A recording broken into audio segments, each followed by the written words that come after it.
আমরা আস্তে আস্তে শুরু করে দিই। জি, জি ভাই। জি। আহ, বাকিরা আসুক, আসতে অসুবিধা নেই।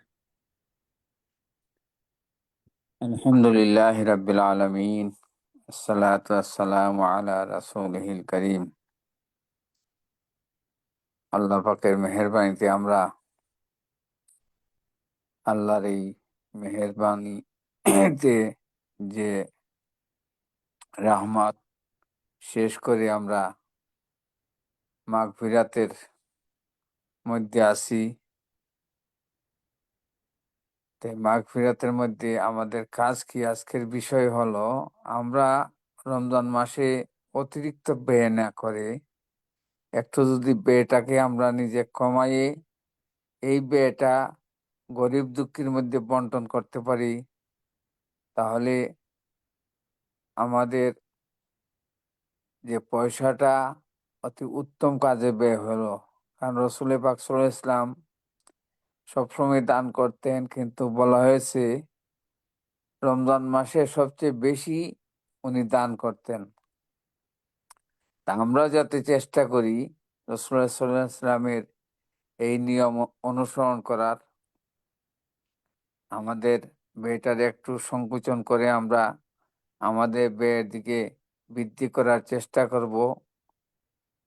সবাই এই লক্ষ্যে আজকের এই আলোচনা শুনলে আশা করি আমাদের মধ্যে এই উৎসাহ আরো বৃদ্ধি পাবে। তা আমি আমার কথা না বাড়িয়ে এখনই এই আলোচনা পেশ করার জন্য ডক্টর ইমরান ভাইকে অনুরোধ করছি। আসসালামু আলাইকুম ওয়া রাহমাতুল্লাহি ওয়া বারাকাতুহু। আলহামদুলিল্লাহ রাব্বিল আলামিন ওয়াসসালাতু ওয়াসসালামু আলা রাসূলিহিল কারীম ওয়া আলা আলিহি ওয়া আসহাবিহি আজমাইন। আমার সুপ্রিয় দিনী ভাই ও বোনেরা, আশা করি আপনারা রোজা ভালো যাচ্ছে এবং রমজান মাসে সবাই আমাদের মধ্যে একটা মোটামুটি একটা ভালো অভ্যাস আছে যে আমরা জাকাত আদায় করি রমজান মাসে। এতে করে আমরা তো অবশ্যই 70 গুণ ফরজ এর সওয়াব পাবো। জাকাত তো যেহেতু ফরজ, তো কিন্তু শুধু জাকাত দিলে, জাকাত দেওয়ার পরে তো আরো কিছু দিতে হবে। আল্লাহ রাব্বুল আলামিন আমাদের কাছ থেকে অনেক বেশি চায়। হ্যাঁ, রমজান মাসে আরো বেশি বেশি চায়। তো আমরা এটা কিভাবে আঞ্জাম দিতে পারি? একটা বেস্ট উপায় হচ্ছে যে আমাদের নিজস্ব ব্যয় কমিয়ে আমরা সেখান থেকে যদি মানি সেভ করতে পারি। হুম। তো তো ওই বিষয়ে নিয়ে একটু আলোচনা, ইনশাআল্লাহ। তো বাকিরা সবাই আসুক, এর মধ্যে আমরা আলোচনা শুরু করে দেই। তো সেটা হচ্ছে যে আমাদের ব্যক্তিগত জীবনে আমরা কিন্তু খেয়াল না করার কারণে আমরা প্রচুর অপ্রয়োজনীয় ব্যয় করি, যেই ব্যয় না করলেও চলতো। আমরা যদি চিন্তা করি যে ইফতারের ক্ষেত্রে যতই কম বলি না কেন, আপনার দেখা যাচ্ছে যে চার পাঁচ পাঁচ পদ আপনার মানে অনেক পদ ইফতারের ভিতরে থাকে। তো অথচ রসুল্লাহ সাল্লাম কিন্তু এইভাবে ইফতার করতেন না। তা আমি এটা প্রথমত আমি একটু শুরু করে দিই যে এই যে তাকওয়ার বিষয়টা হচ্ছে যে আসলে কি আত্মশুদ্ধি, আত্মসংযম, আত্মবিনিয়োগের মাস এটা, যে লাআল্লাকুম তাত্তাকুন। হ্যাঁ, আত্মসংযমের প্রশিক্ষণ, সম্পদের সঠিক ব্যবহার শেখার এক আহ, আপনার কি স্পিরিচুয়াল একটা কর্মশালা। আপনার এই যে 1 মাসের জন্য আমাদেরকে আল্লাহ রাব্বুল আলামিন একটা প্র্যাকটিসের একটা ভালো সুযোগ করে দিয়েছেন, ট্রেনিং এর মান্থ। হ্যাঁ, আপনার সারা বছরের 11 মাসে এই একটা অভ্যাস করানোর জন্য। এটা যদি 1 সপ্তাহের জন্য দিতেন সেরকম অভ্যাস হইতো না, 2 সপ্তাহের দিন জন্য দিলেও হইতো না। 1 মাস আপনার সংযম সাধনা করা। তো সেটা আত্মিক সংযোগ, দৈহিক সংযোগ, আপনার আর্থিক সংযোগ, মানে সমস্ত ধরনের মানসিক, হ্যাঁ মানে সংযম, আত্মিক সংযম। হ্যাঁ, আপনার যে শারীরিক সংযম হচ্ছে 3টা না, আপনার হচ্ছে যে খাওয়ার থেকে এবং পানি পান করার থেকে এবং আপনার কি বলে স্ত্রীর সাথে হালাল সহবাস থেকে বিরত থাকা, এগুলো হচ্ছে যে দৈহিক সংযম আপনার। আত্মিক সংযম আছে, রুহানি সংযম আছে, আপনি মনে করেন যে এরপরে আর্থিক সংযম। তা আপনি যদি রোজা রাখতেছেন কিন্তু আপনি আগের মতো বেশি বেশি এক্সেসিভ খরচ করছেন, তাহলে বোঝা গেল যে আপনার রোজার যে মর্মটা আপনার ভিতরে ঢুকলো না। হ্যাঁ, তো এই জন্য মানে তাকওয়ার, যেমন মনে করেন যে সূরা আলে ইমরানের 133 নম্বর আয়াতে আল্লাহ রাব্বুল আলামিন বলছেন যে কি উম, যে কি আপনার আসমান জমিন বিস্তৃত জান্নাত উইদ্দাত লিল মুত্তাকিন, মুত্তাকিদের জন্য আল্লাহ ওয়াদা করেছেন। হ্যাঁ, এই মুত্তাকি কারা? তার মধ্যে সর্বপ্রথম কোয়ালিটির কথা বলছেন যে আল্লাযীনা ইউনফিকুনা ফিস সাররাই ওয়াদ দাররাই, যে যারা কিনা সচ্ছল এবং অসচ্ছল অবস্থায় দান করে। সচ্ছল অবস্থায় তো দান করেই, অসচ্ছল অবস্থায়ও দান করে। তো অসচ্ছল অবস্থায় দান করা বলতে, যে আমার কাছে টাকা নাই তারপরে আমি টাকা দান করতে হবে আল্লাহ চাচ্ছে, আমি যদি মোত্তাকি হই। তাই এটা বলতে কি বোঝায়?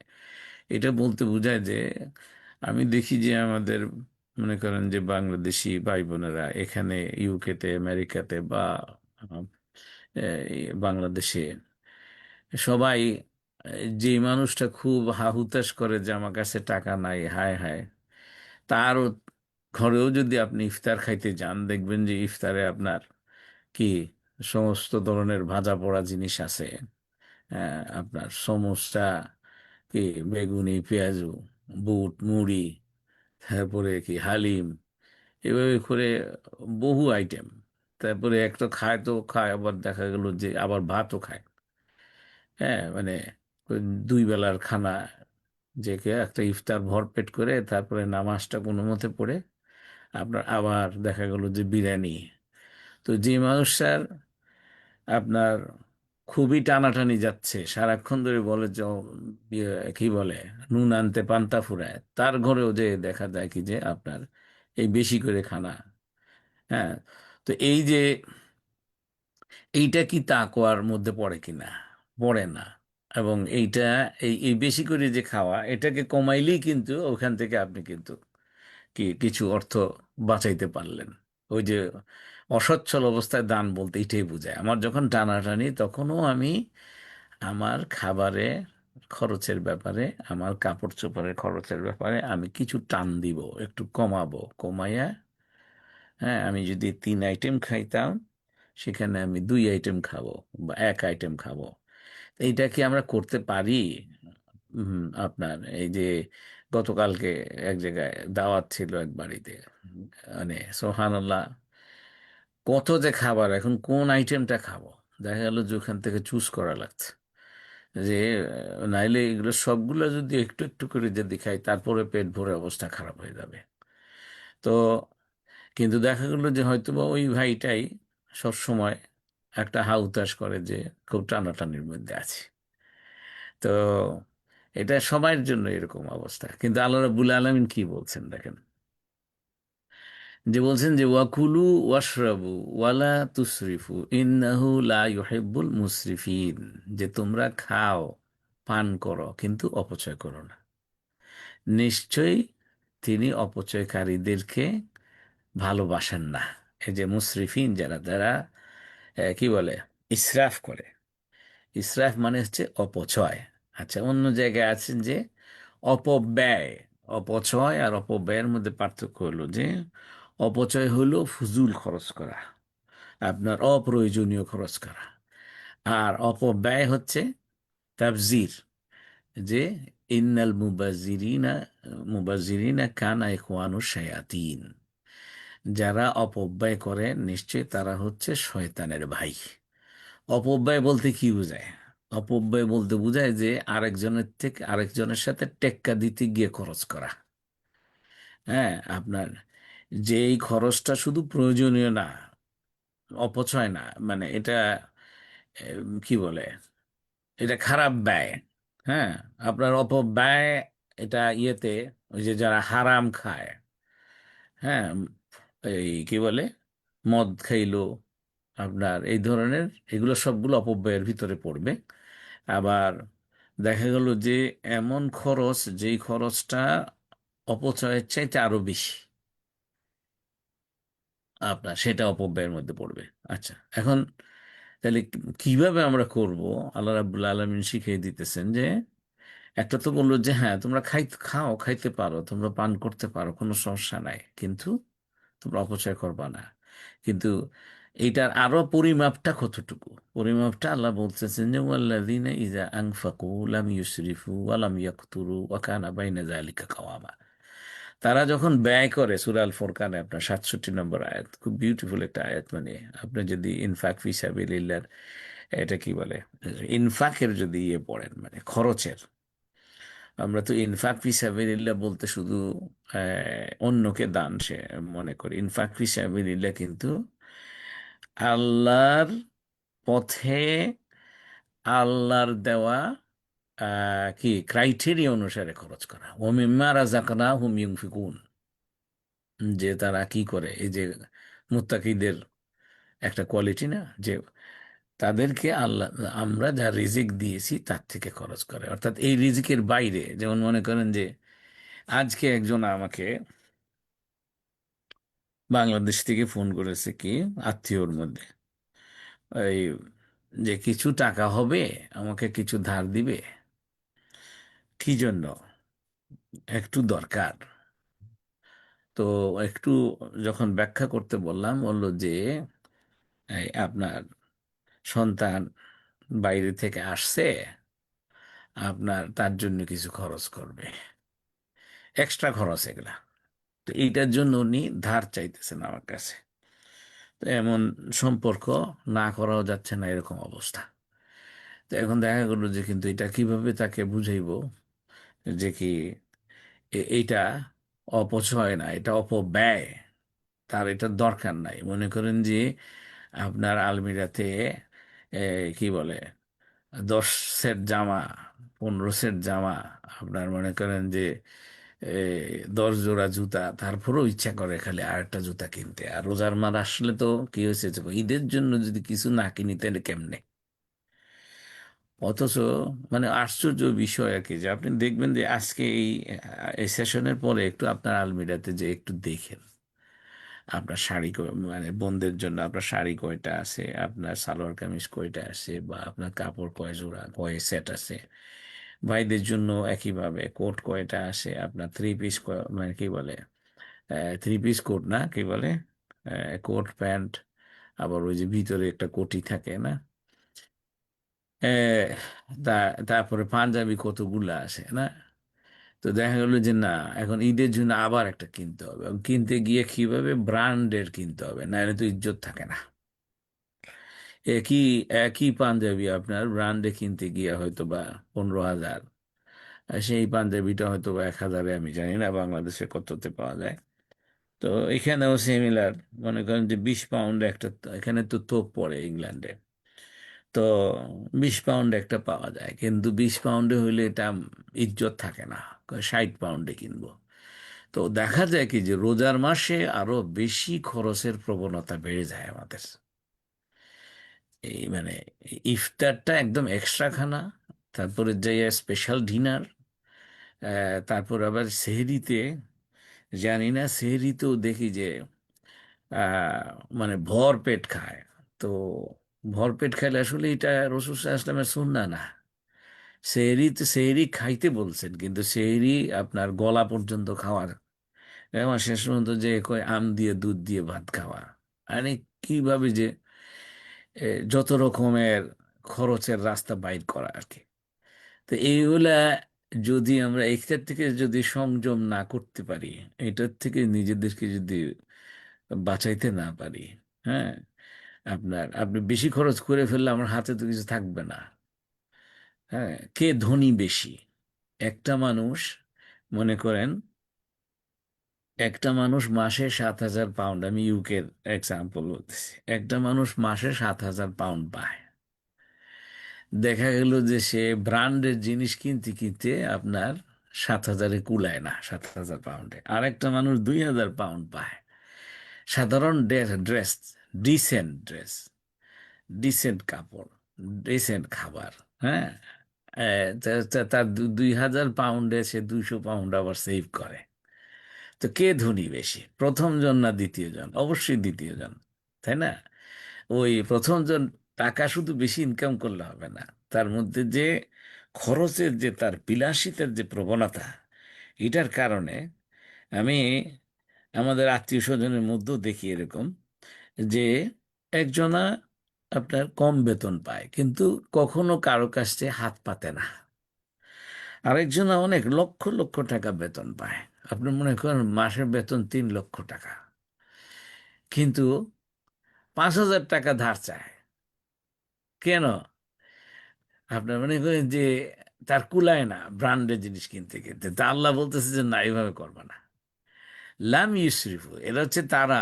কাদের কথা বলতেছে? এবাদুর রহমানের কথা। আপনারা পড়বেন সূরা ফুরকানের 63 নম্বর আয়াত থেকে শেষ পর্যন্ত যদি পড়েন, এগুলো সব আল্লাহ আল্লাহর খাস বান্দাদের কোয়ালিটির কথা বলছে। এবাদুর রহমান, মায়া করে যে সবাই তো আমরা আব্দুল্লাহ, সবাই আল্লাহর বান্দা আমরা, কিন্তু আল্লাহ একটু খাস তরফে এই মানুষগুলোর কথা এক্সট্রা করে বলতেছে, এরা হচ্ছে আর রহমানের বান্দা। আর রহমান মানে কি? আর রহমান মানে হচ্ছে যে যে কিনা ইররেসপেক্টিভ অফ দেয়ার রিলিজিয়ন, মানে একজন মানুষ বিশ্বাস করুক আর না করুক, আল্লাহর নাফরমানও যদি হয়, আর রহমান মানে হচ্ছে যে দুনিয়াতে সকল মানুষকে আল্লাহ কি দ্য মোস্ট বেনিফিশিয়েন্ট, আপনার পরম দয়ালু, সকলকে দেয়, সেই আর রহমান।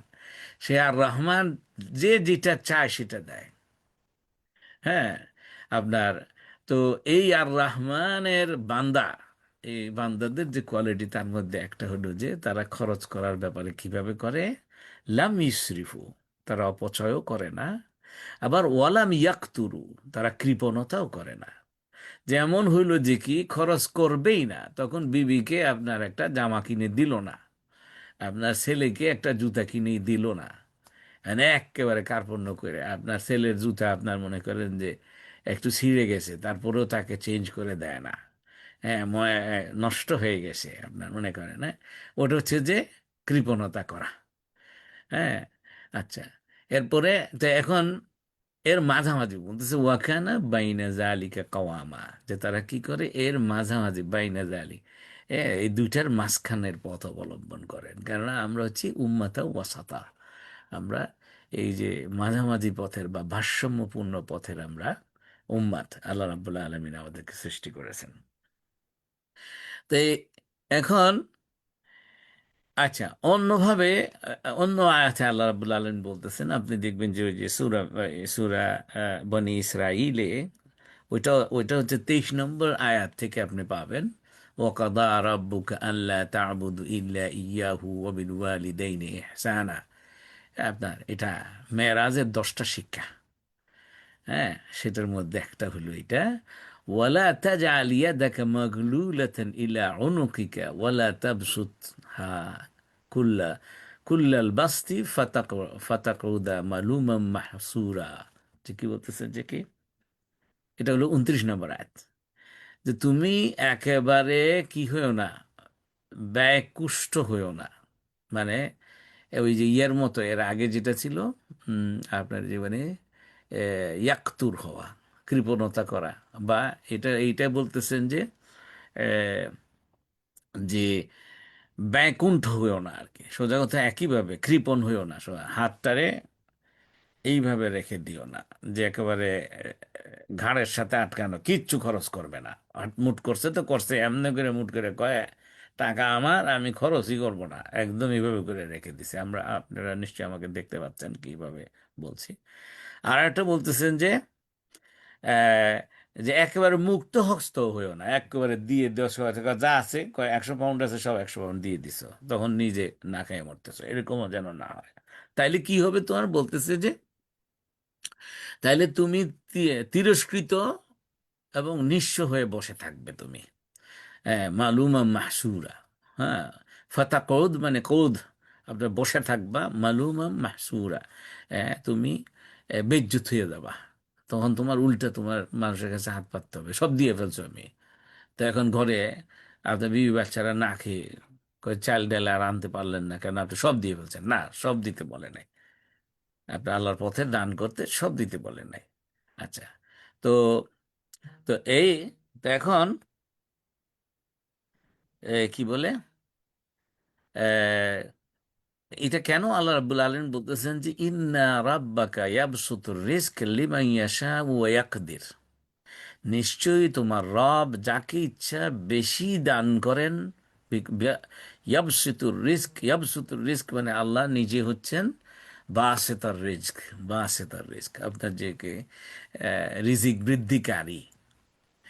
আবার আল্লাহ যদি চান তাহলে তাকে ওয়াকদির, যে সংকুচিত করে দেন। ইন্নাহু কানা বিইবাদিহি খাবিরাম বাসীরা, নিশ্চয়ই নিশ্চয়ই তিনি তার বান্দাদের সম্পর্কে ভালোই অবহিত আছেন এবং সবকিছু দেখছেন। তো এই জন্য মানে অর্থাৎ কি না, এই সেম আয়াতের আপনার 29 এবং 30 নম্বর আয়াতে যে আপনি খরচ করতে গিয়ে বেশিও খরচ করে ফেলবেন না, সেটা আল্লাহর রাস্তায় করেন, আর যে খরচই করেন না কেন। আবার একেবারে ব্যয়কুণ্ঠ হয়ে যাওয়া, যে এ, একদম হাত গুটাইয়ে রাখা, সেটাও করবা না, কৃপণ হবে না, এই দুইটার মাঝখানে থাকা। আচ্ছা, তো এখন তো সেটা বলতে রসুল সাল্লামের জীবন থেকে যদি আমরা শিক্ষা নেই, তাহলে এটার এক্সাম্পলটা কি? এটার এক্সাম্পল যদি ইফতারের কথা চিন্তা করি, দেখেন বারবার করে ইফতারের কথাই তো আসতেছে। হ্যাঁ, যে দেখা গেল যে রোজার মাসে খাবার কম খাওয়ার কথা, বরঞ্চ আমরা অন্যান্য মাসের তুলনায় বেশি করে খাই। রসুল ইসলাম কি করতেন? নামাজের আগে কয়েকটা খেজুর দিয়ে ইফতার করতেন, আর না থাকলে শুকনা খেজুর, না থাকলে কয়েক চুমুক পানি। আবু দাউদের হাদিস। তো এখন দেখেন, তাইলে এইটা বোঝা গেল, এই যে আল্লাহ রাব্বুল আলামিন যে বলতেছেন যে তুমি ব্যয়কুণ্ঠ হইও না, তোমার হাতটা ইয়াদাকা মাগলুলাতান ইলা অনুকিক। অনুকিক মানে হচ্ছে যে তোমার এরকম করে গায়ের সাথে লাগিয়ে রেখো না, গাড়ের সাথে। আবার ওয়ালা তাবসুতহা কুল্লাল বাস্ত, আপনার কি বলে একেবারে দিতে গিয়ে তুমি এত বেশি দিয়ে তো সব দিয়ে দিছো, এরকম যে করো না। তো সব তো দিবই না আমরা, কেন আমরা তো বেশি করে খাইয়া ফেলবো, তাই না? নাউজুবিল্লাহ, আমাদের অভ্যাস। এই যে বেশি করে খাইয়া ফেলার ব্যাপারে এখানে যেহেতু বলছে যে খাইবা কম, খরচ করবা কম। আচ্ছা, তো ইসরাফ করবা না, তাফজির করবা না, অপচয় অপব্যয় করবা না, সেইটার উদাহরণটা হলো ইফতারে রসুল সাল্লাল্লাহু আলাইহি ওয়াসাল্লাম কি দিয়ে ইফতার করতেছেন? খেজুর দিয়ে ইফতার করতেছেন, কয়েকটা খেজুর। হ্যাঁ, আপনি দেখবেন যে কয়েকটা খেজুর খেয়ে পানি যদি খান, আপনার কিন্তু সারা দিনের অবসাদটা চলে যায়, আপনার কাছে ফ্রেশ লাগবে। বাকি খানা হচ্ছে চোখের ক্ষুধা, হ্যাঁ, মনের ক্ষুধা। তো সেইটা আর একটু একটু বেশি খায়, একটু দেখতে এই চপটা খুব, আলুর চপটা দেখতে খুব মজা লাগতেছে, ওফ, জিভে কেমন যেন পানি চলে আসতেছে। আপনার কি সমস্যাটা একটু একটু খাই না একটু। হ্যাঁ, এই করতে করতে দেখবেন যে আহ, মন পেটে প্রেসার হয়, মানে কি বলে শ্বাসকষ্ট। তো তখন আপনার এশার নামাজে যাইতে ইচ্ছা করে না। হ্যাঁ, আপনার তারাবির নামাজে, তো রমজান মাসে তো আমাদের ভাই বোনেরা এশার নামাজ বলে না, কি বলে? তারাবির নামাজে যাচ্ছেন? আমি তারাবির নামাজে যাচ্ছি না, আসলে তো আমরা তারাবির নামাজে যাই না, আমরা এশার নামাজে যাই। এশার নামাজের সাথে তারাবির নামাজ পড়ি, ফরজটা হলো এশার নামাজ। তো ওই এশার নামাজে যাইতে কষ্ট কেন? এই আপনার বুক পর্যন্ত নাকি গলা পর্যন্ত খাইছি আমি। হায় হায়, কি অবস্থা! তো এখন রসুল সাল্লাল্লাহু আলাইহি ইসলামের সংযম, খাবারের সংযম হচ্ছে এটা ছিল, এটা কোনো ভোজন উৎসব না। পার্টি করে ফেললো, যে আজকাল তো ইফতার পার্টি হয়, তাই না? আচ্ছা, এরপরে হচ্ছে যে তারপর ওই যে রেস্টুরেন্টে আপনার নিয়ে যায় ইফতার করায়, তাই না? বেশি করে খাওয়ানো। বেশি আইটেম যদি না দেয়, নিজের ইজ্জতই তো থাকে না আত্মীয় স্বজনের কাছে। এই অথচ এই খাবারের সংযমটা রসুল সাল্লাল্লাহু আলাইহি ইসলামের যেরকম ছিল, আপনার ওনার সাহাবীদেরও একইভাবে ছিল। আবু বকর রাদিয়াল্লাহু আনহুর কথা যদি একটু চিন্তা করেন, ওনার ব্যক্তিগত জীবনে উনি অসম্ভব সংযমী ছিলেন। বায়তুল মাল থেকে উনি উনি তো প্রথমে তো কি করছিলেন, আপনার যখন খলিফা হইলেন, খলিফা হওয়ার সাথে সাথে উনি সকালে দেখলেন যে কি ওমর রাদিয়াল্লাহু আনহু দেখলেন যে উনি কাপড়ের ব্যবসায়ী ছিলেন, আবু বকর রাদিয়াল্লাহু আনহু অরিজিনালি।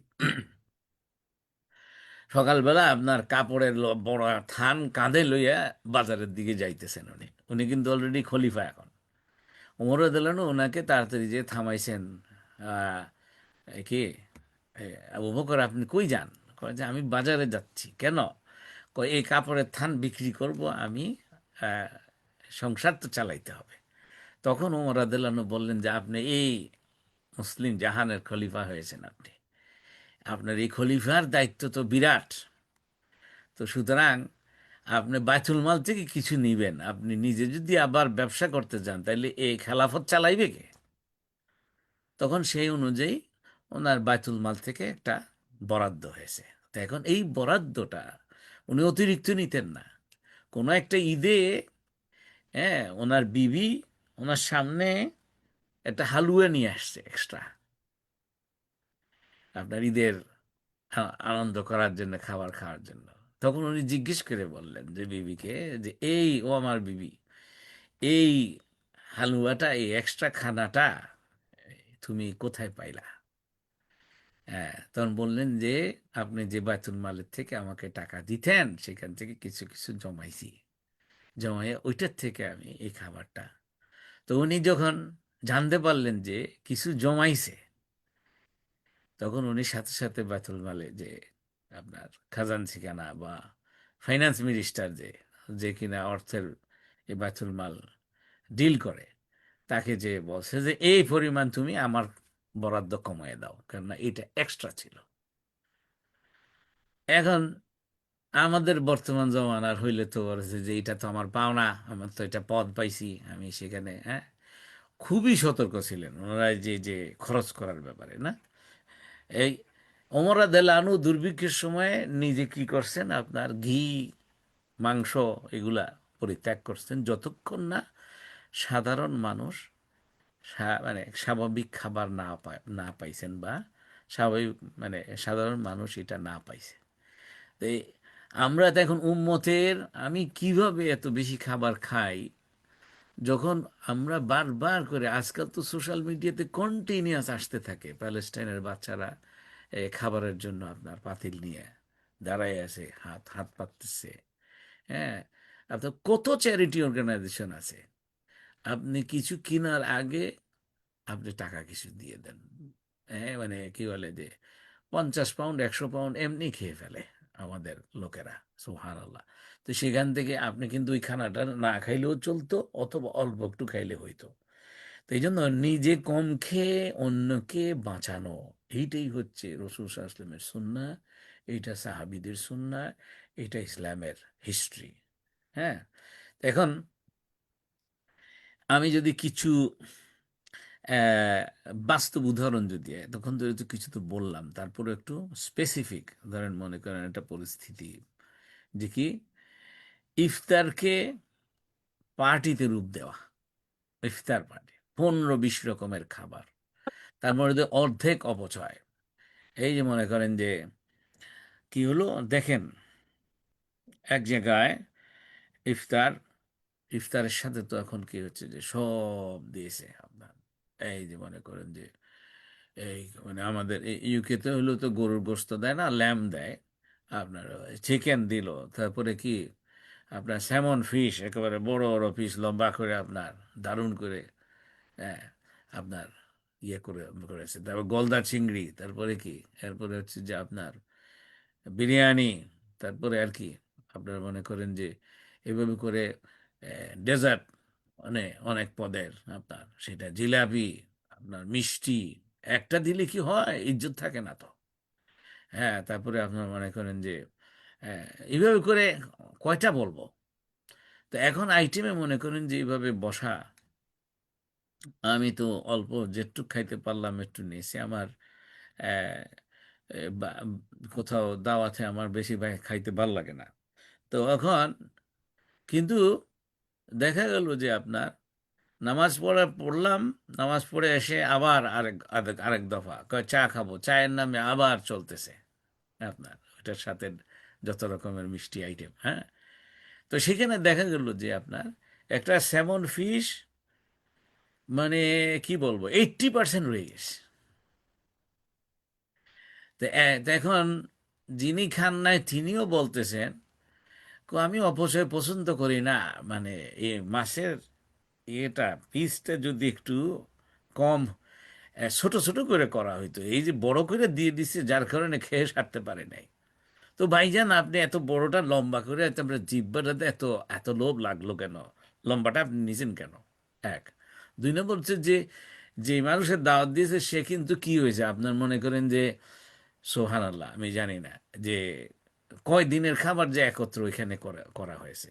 তো এরকম করে হয়তো বা আবার দাওয়াত দিচ্ছে আরেকজনকে, তো এইভাবে করে 15-20 পদ তো ডেফিনেটলি আছে। এত খাবারের আইটেম আপনার টেবিলে প্লেট রাখা যাচ্ছে না খাবার খাওয়ার জন্য, নিজে যে আপনি যে প্লেটে খাবার খাবেন, কেন খাবারের আইটেমে পুরা লম্বা টেবিল ভরা। ইন্নালিল্লাহ। তো এইটা রোজা না, এটাকে সাওম বলে না।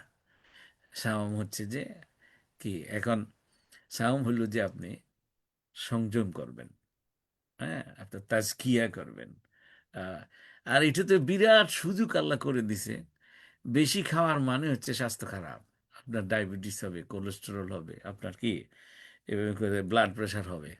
কিন্তু আমাদের এটা এখন সামনে দিয়েছে, কয়েকটু খান আর একটু খান, আপনি খাবেন না, ওকে বুঝাবেন যে না, 3 থেকে 5টা আইটেমে সীমাবদ্ধ থাকেন, আরো কম করেন।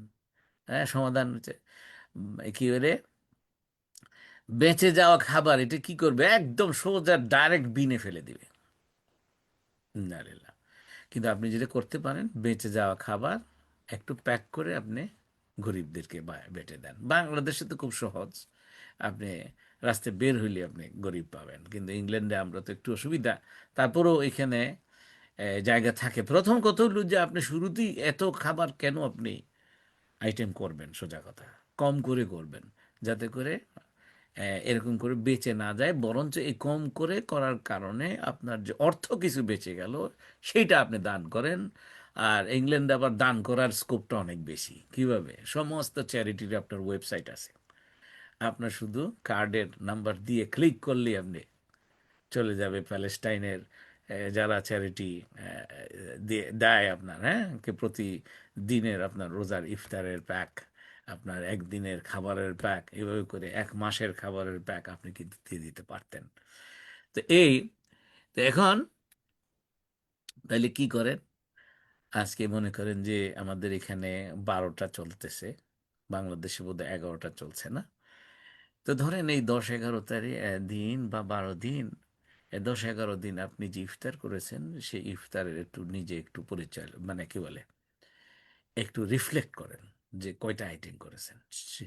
তো এটা আজকে মনে করেন এটা যে সুন্নাহ ইফতার দিবস করেন। সুন্নাহ ইফতার কি? কয় যে কয়েকটি খেজুর খাবো আর একটু পানি খাবো, দ্যাটস ইট। দেখেন তো পারেন কিনা। হ্যাঁ, নামাজের পরে এসে হয়তো বা একটু হালকা কিছু খাইলেন। তো এই সুন্নাহ ইফতার দিবস এরকম করে যদি কয়েকটা দিবস করেন, দেখবেন যে আস্তে আস্তে করে প্র্যাকটিস হবে। রোজার মাসে যে মানুষগুলো খরচ কমানোর অভ্যাস করতে পারলো না, এই মানুষগুলো কিন্তু দুর্ভাগা হয়ে গেল, সারা বছর সে খালি বেশি করে খরচ করবে। হ্যাঁ, এখন আসেন 2 নম্বর পরিস্থিতি, নতুন জামা কাপড়ের প্রতিযোগিতা না? ঈদ উপলক্ষে অপ্রয়োজনীয় কেনাকাটা ম্যাক্সিমাম মানুষ ইসরাফ করে অথবা তাফসীর করে যে আরেকটা জামা কিনতে হবে। কেন কেন? কয় যে ঈদের নামাজে তো পাঞ্জাবি পরে যেতে হবে, আবার ঈদের পরে একটা নতুন শার্ট প্যান্ট পরতে হবে, আবার দেখা গেল যে আপনার 3-4 জায়গায় যাবে, একই একই মানুষদের সাথে দেখা হবে। বারবার দেখা হইলে আপনার যদি একই জামা পরে কেমন দেখা যায়, তখন আরো 3-4 সেট জামা। হায় হায়। তো সমাধানটা কি হইতে পারে? আপনার একটা জামা কিনেন নতুন, আর বাকি পুরান জামাগুলো একটু ভালো করে আয়রন করে, নিশ্চয়ই পুরান জামা বলতে আপনার কি এই কিছুদিন আগে কিনেছেন এরকম জামা তো থাকে। বাচ্চাদেরকে আপনি শিখান যে কি একটা কিনবো একটা দান করব। এইভাবে। হ্যাঁ, তো তো এইটা হইতে পারে। এ, পরিস্থিতি মনে করেন যে আমি কিছু চিন্তা করেছি আপনাদের সাথে শেয়ার করার জন্য, যে ধরেন অতিরিক্ত বাজার করা। আপনার অতিরিক্ত বাজার করা কিরকম, যে আহ, আপনার ইফতারের জন্য ইফতারের আইটেম, রমজানের প্রস্তুতি বলতে কি বোঝায়? যেমন মনে করেন যে রমজানের 1 সপ্তাহ 2 সপ্তাহ আগে কাউকে যদি বলা হয়, ভাই রোজার মাসের প্রস্তুতি নিয়েছেন? কয় নিয়েছি নিয়েছি। আপনি কয় কি কি নিয়েছেন? কয় ইফতারের আইটেমের সব বাজার করে নিয়েছি। আরে ওই এটা রমজানের প্রস্তুতি না। হ্যাঁ, আপনার সারা সারা রমজান মাসে কি কি সেহরিতে কি খাইব, ইফতারে কি খাইব, আবার রাত্রিবেলা ডিনার কি খাইব, এটার জন্য যত জিনিসপত্র আছে, মানে আমার কাছে অদ্ভুত লাগে। এ, ভাই কিছু কিনেন টিনেন নাই? হ্যাঁ, আমি তো একেবারে সব, মানে যা আছে পেঁয়াজু বেগুনি যা আমরা ইয়ে করব, সেগুলোর যা যা আইটেম আছে সেগুলো ভালো করে কিনে রেখে দিছি। এইটা হচ্ছে রমজানের না, রমজানের এটা প্রস্তুতি না। রমজানের প্রস্তুতি হচ্ছে মানসিক প্রস্তুতি। রমজানের প্রস্তুতি হচ্ছে যে কি, আপনি কত বেশি আল্লাহর ইবাদত করতে পারবেন। যে আপনি যদি ব্যবসায়ী হন, তাহলে আপনার ব্যবসার কার্যক্রমকে এমনভাবে গুটাবেন, কিংবা অন্য কারো, আপনি নিজে নিজে চিন্তা করলেন যে আপনার এরকম এখতিয়ার আছে যে আপনি কিছু স্টাফ রেখে দিবেন যাদের খুব প্রয়োজন, তারা কাজ করলো, আর আপনি সেখান থেকে ফারেক হয়ে আপনি আবাদত করতে পারলেন। হ্যাঁ, আপনি কোরআন তেলাওয়াত বেশি করতে পারলেন, এটার সময় বের করা। আপনি ক্যাম করতে পারলেন, আপনি এটার সময় বেশি বের করা। হ্যাঁ, কেন মান কামা রমাদানা ইহতিসাব কি ঈমানান ওয়া ইহতিসাবান গুফিরা লাহু মা তাকাদ্দামা মিন যামবি। যে ব্যক্তি রোজার মাসের রাত্রে কিয়াম করবে, তারাবির নামাজ তো 8 রাকাত 20 রাকাত নিয়ে আমরা ঝগড়া লেগে যাই। তা আপনি 8 রাকাত পড়েন আর 20 রাকাত করেন, পড়ার পরে আপনি কি করলেন? আপনি তাহাজ্জুদের সময় উঠে তাহাজ্জুদ পড়লেন। হ্যাঁ, মানে নামাজ বেশি করে পড়ার সময় বের করা, কোরআন তেলাওয়াত বেশি করে করার সময় বের করা, দান বেশি করে করা, দান করতেও কিন্তু সময় লাগে। দান বেশি করে করার জন্য আপনি সময় খুঁজে বের করা, এইগুলো হলো। কিন্তু আপনি কি রমজানের প্রস্তুতি হলো যে বেশি করে বাজার করে নিছে। না, এটা আমরা করব না। আমরা এটা সমাধান কি হতে পারে? আমরা একটা সাপ্তাহিক একটা বাজেট তালিকা করব। তারপর অপচয় একটু হিসাব করব। অপচয় কি? যেমন কি, ওই যে কি বলে, যেই খাবার খেয়েছি আমার এটা রয়ে গেছে, তাহলে বুঝে গেল যে আমি এই আজকে বেশি প্রস্তুত করে ফেলছি। তা আগামী দিন আমি এটা আমার অপচয় হয়েছে, আগামী দিন এর চেয়ে আমি কম রান্না করব, কম জিনিস কিনবো, এভাবে করে। আবার কি, রমজানের শুরুতে আপনি পরিবারের মাসিক ব্যয় পর্যালোচনা করেন, যে আগামী 1 মাস আমরা কম খাবো। কম খাওয়ার জন্য দেখেন এটা কত বিউটিফুল জিনিস দিয়েছে। আপনি সেভিং করার জন্য সোর্স খুঁজতে পারছেন না। সেভিং করার সবচেয়ে বেস্ট সোর্স হচ্ছে আপনার আয় করা অর্থ থেকে ব্যক্তি এবং পরিবার জীবনে ব্যয় কম করা। সেটা হলো সবচেয়ে বেশি সেভিংস হওয়ার সবচেয়ে বেস্ট উৎস বা সোর্স। আচ্ছা আসেন, এরপরে কি, রেস্টুরেন্টে ইফতার। হ্যাঁ, যে কি বলে যে অপ্রয়োজনীয় বিলাস। আমি তো এইখানেও দেখি, আপনি সব রেস্টুরেন্টে যেয়ে দেখবেন যে লোকজন, মানে কিভাবে যে ব্যস্ত খাবার নিয়ে। হ্যাঁ, আপনার এবার বাংলাদেশেও একই অবস্থা। আমার ওই দেশে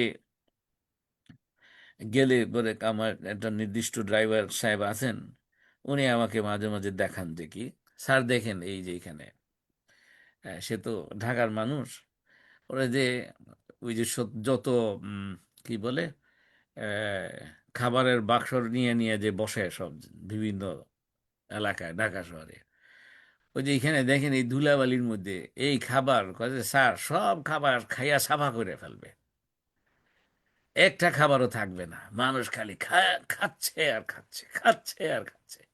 কি খায়? কয় যে কিভাবে সে বর্ণনা করে খুব সুন্দর করে। সে বলে যে, কয় স্যার একটা সিঙ্গারা নিছে, একটু মজা লাগতেছে আটটা দাও, মজা লাগতেছে আটটা দাও, এভাবে করে সে অনেকগুলো খেয়ে ফেলে। অথচ এই খাবারটা তার খাওয়ার দরকার ছিল না।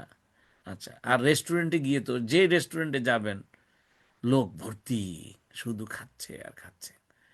বাংলাদেশে আজকে থেকে 20-25 বছর আগে এই কালচারটা ছিল না। এটা এই ওয়েস্টার্ন কালচার, ইংল্যান্ড কিংবা আমেরিকাতে কি কয়, বাড়িতে কোনো রান্না করে না, আপনার বাইরে যেয়ে খায় আর বেশি করে খায়। হ্যাঁ, তো এইগুলা থেকে আমি কিন্তু মুক্ত হইতে হবে। কি, আপনি খাইতে খুব ইচ্ছে যদি করে রেস্টুরেন্টে, আপনি মাসে একবার খান। হ্যাঁ, তারপরে বাকি অর্থ কি করে দেন? আপনি মনে করেন যে আপনার যদি অভ্যাস সবসময়কার, রোজার মাসে আপনি এটা রেজলিউশন করেন যে সবসময় যদি আপনার অভ্যাস থাকে সপ্তাহে 2-3 দিন আপনি রেস্টুরেন্টে খাবেন। হ্যাঁ, তো সেটা থেকে আপনি কমিয়ে রোজার মাসে চেষ্টা করেন যে মাসে একবার রেস্টুরেন্টে খাইলেন। আর তাইলে বাকি যে আপনি 2 দিন করে, প্রতি সপ্তাহে 3 দিন করে, আপনি যে 12 দিন, 12 দিনের মধ্যে একদিন আপনি রেস্টুরেন্টে খাইলেন, বাকি 11 দিনের অর্থ আল্লাহর রাস্তায় ব্যয় করে দেন। এই তো দান বৃদ্ধি হইল আপনার, না? এরপর হচ্ছে যে আপনার সময়ের অপচয়, অর্থের অপচয় কিভাবে? শপিং মল ভিজিট করে, কি যেন বলে, উইন্ডো শপিং। এই ঘন্টার পর ঘন্টা আপনার শুধু যেখানে মনে করেন ওল্ড ট্রাফোর্ডে যে ঘুরছে আর ঘুরছে আর দেখে খালি জামা কাপড়, এক এক শপে নিয়ে যাই কিনবে একটা জামা, 10-15টা আপনার ব্র্যান্ডেড কি শপে আপনার ঘুরে আর দেখে কিনবে কোনটা, একটা জামা। আরে এত সময় তোমার, আল্লাহ আকবার, আল্লাহর দে এই সময়টাকে এইভাবে ব্যয় করা। হাজার হাজার মানুষ গিজ গিজ করতে থাকে, একজনের সাথে আরেকজন ধাক্কা লাগতে থাকে আপনার হাঁটতে হাঁটতে। হ্যাঁ, ঢাকা শহরে দেখেছি ওই যে বসুন্ধরা একটা মার্কেট আছে, দেখি আয় হ্যাঁ, লোকজন শুধু যাচ্ছে আর যাচ্ছে আপনার। হ্যাঁ, দোকানের পর দোকান, অথচ দেখা গেল যে দিন শেষে হয়তো বা একটা জামা কিনেছে। 3 ঘন্টা ঘুরলো। এই 3টা ঘন্টা আল্লাহর দেয়া ঘন্টা, আল্লাহর কাছে জবাবদিহি করতে হবে আপনার, জবাবদিহি করতে হবে। আপনি ভেরি স্পেসিফিক টার্গেট করবেন, উদ্দেশ্যহীনভাবে ঘুরতে থাকে, যদি কিছু পাই তাহলে কিনবো।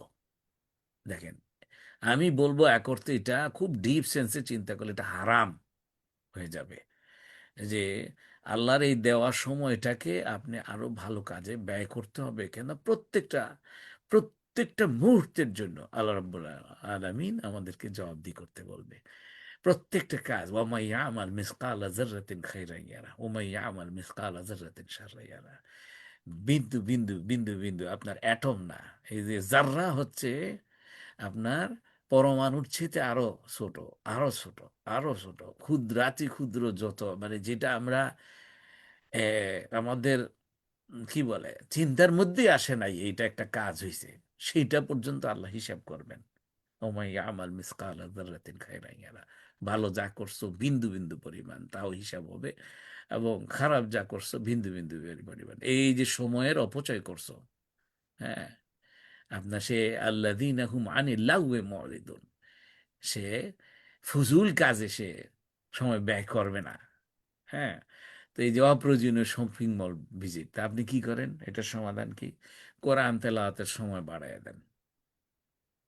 তারাবি নামাজ 8 রাকাত পড়েন, তো বাইরে আসা এটা তো মানে আমি নিজেকেও বলি, সবাইকে বলি যে হ্যাঁ, ঠিক আছে, একটু বাড়াইয়ে দেন আপনি, অথবা বাসায় এসে পড়েন, বেশি করে পড়েন।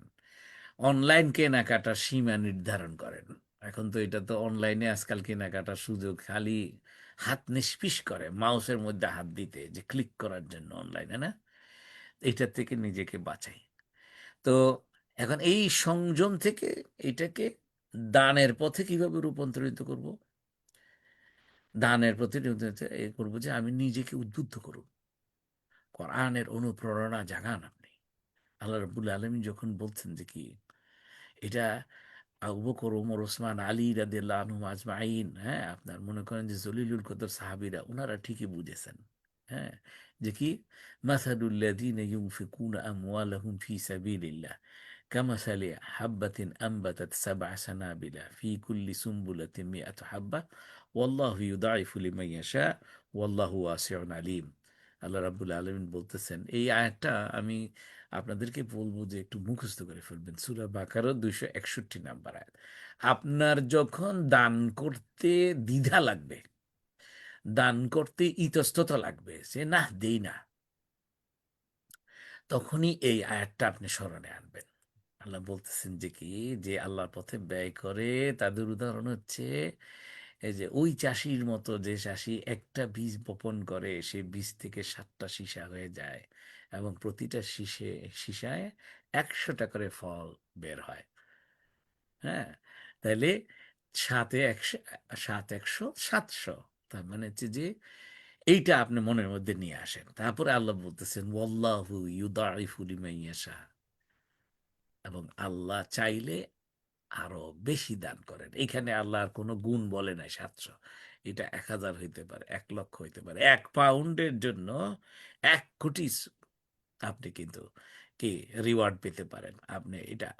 হ্যাঁ, তারপরে 1 কোটি, 1000 কোটি, 1 লক্ষ কোটি, 1 মিলিয়ন কোটি, এইভাবে করে আপনি সোজা কথায় 1 পাউন্ড যদি দান করেন, আপনার এটা নিয়তের শক্তির উপরে আপনাকে এটা জান্নাতে পৌঁছায় দিতে পারে আল্লাহর সন্তুষ্টি অর্জনের মাধ্যমে। হ্যাঁ, তো এই আয়াতগুলো, কতগুলো আয়াত আপনি যদি একটু মুখস্থ করে ফেলেন, তাহলে এইটা যখনই আপনার দানে ইতস্তত লাগে, আহা এটা দিব, যেমন আহ, আল্লাহ বলছেন যে শয়তান তোমাদেরকে ফকির হওয়ার ভয় দেখায়, আল্লাহ তোমাদেরকে কে আহ, গনি হওয়ার, হ্যাঁ তুমি যদি দান করো তুমি আরো বেশি হবে, বাড়বে, এই আশ্বাস দেয় আল্লাহ রাব্বুল আলামিন। তো এখন এইগুলা সবগুলোই আপনি কিন্তু ইয়েতে পাবেন। ওই যে 255 নম্বর আয়াত হচ্ছে সূরা বাকারার, হচ্ছে আয়াতুল কুরসির। এরপর থেকে আপনি পড়তে থাকলে দেখবেন যে সব কি পাবেন। এই যে দানের মানে অ্যাটলিস্ট মনে করেন যে 15-20টা আয়াত, তার মধ্যে 261 নম্বর আয়াতও আছে। হ্যাঁ, দান কিভাবে করতে হবে এবং কাকে দিতে হবে, দান করে খোঁটা দেওয়া যাবে না, এই সমস্ত সমস্ত কথা ওখানে সুন্দর করে লেখা আছে। আচ্ছা, তো এই আয়াতগুলো যদি আপনি মনে রাখেন, অন্য জায়গায় আছে যে কি আল্লাহ রাব্বুল আলামিন বলছেন যে মান যাল্লাযী ইউকরিদুল্লাহু কারদান হাসানা ফায়ুদাইফাহু লাহু আদআফান কাসীরা ওয়াল্লাহু ইয়াকবিদু ওয়া ইয়াবসুতু ওয়া ইলাইহি তুরজাউন। কইছে যে কে আসো আল্লাহকে কর্জ দিবা, কর্জে হাসানা দিবা। হ্যাঁ, ইউকরিদুল্লাহু কারদান হাসানা ফায়ুদাইফাহু লাহু আদআফান কাসীরা।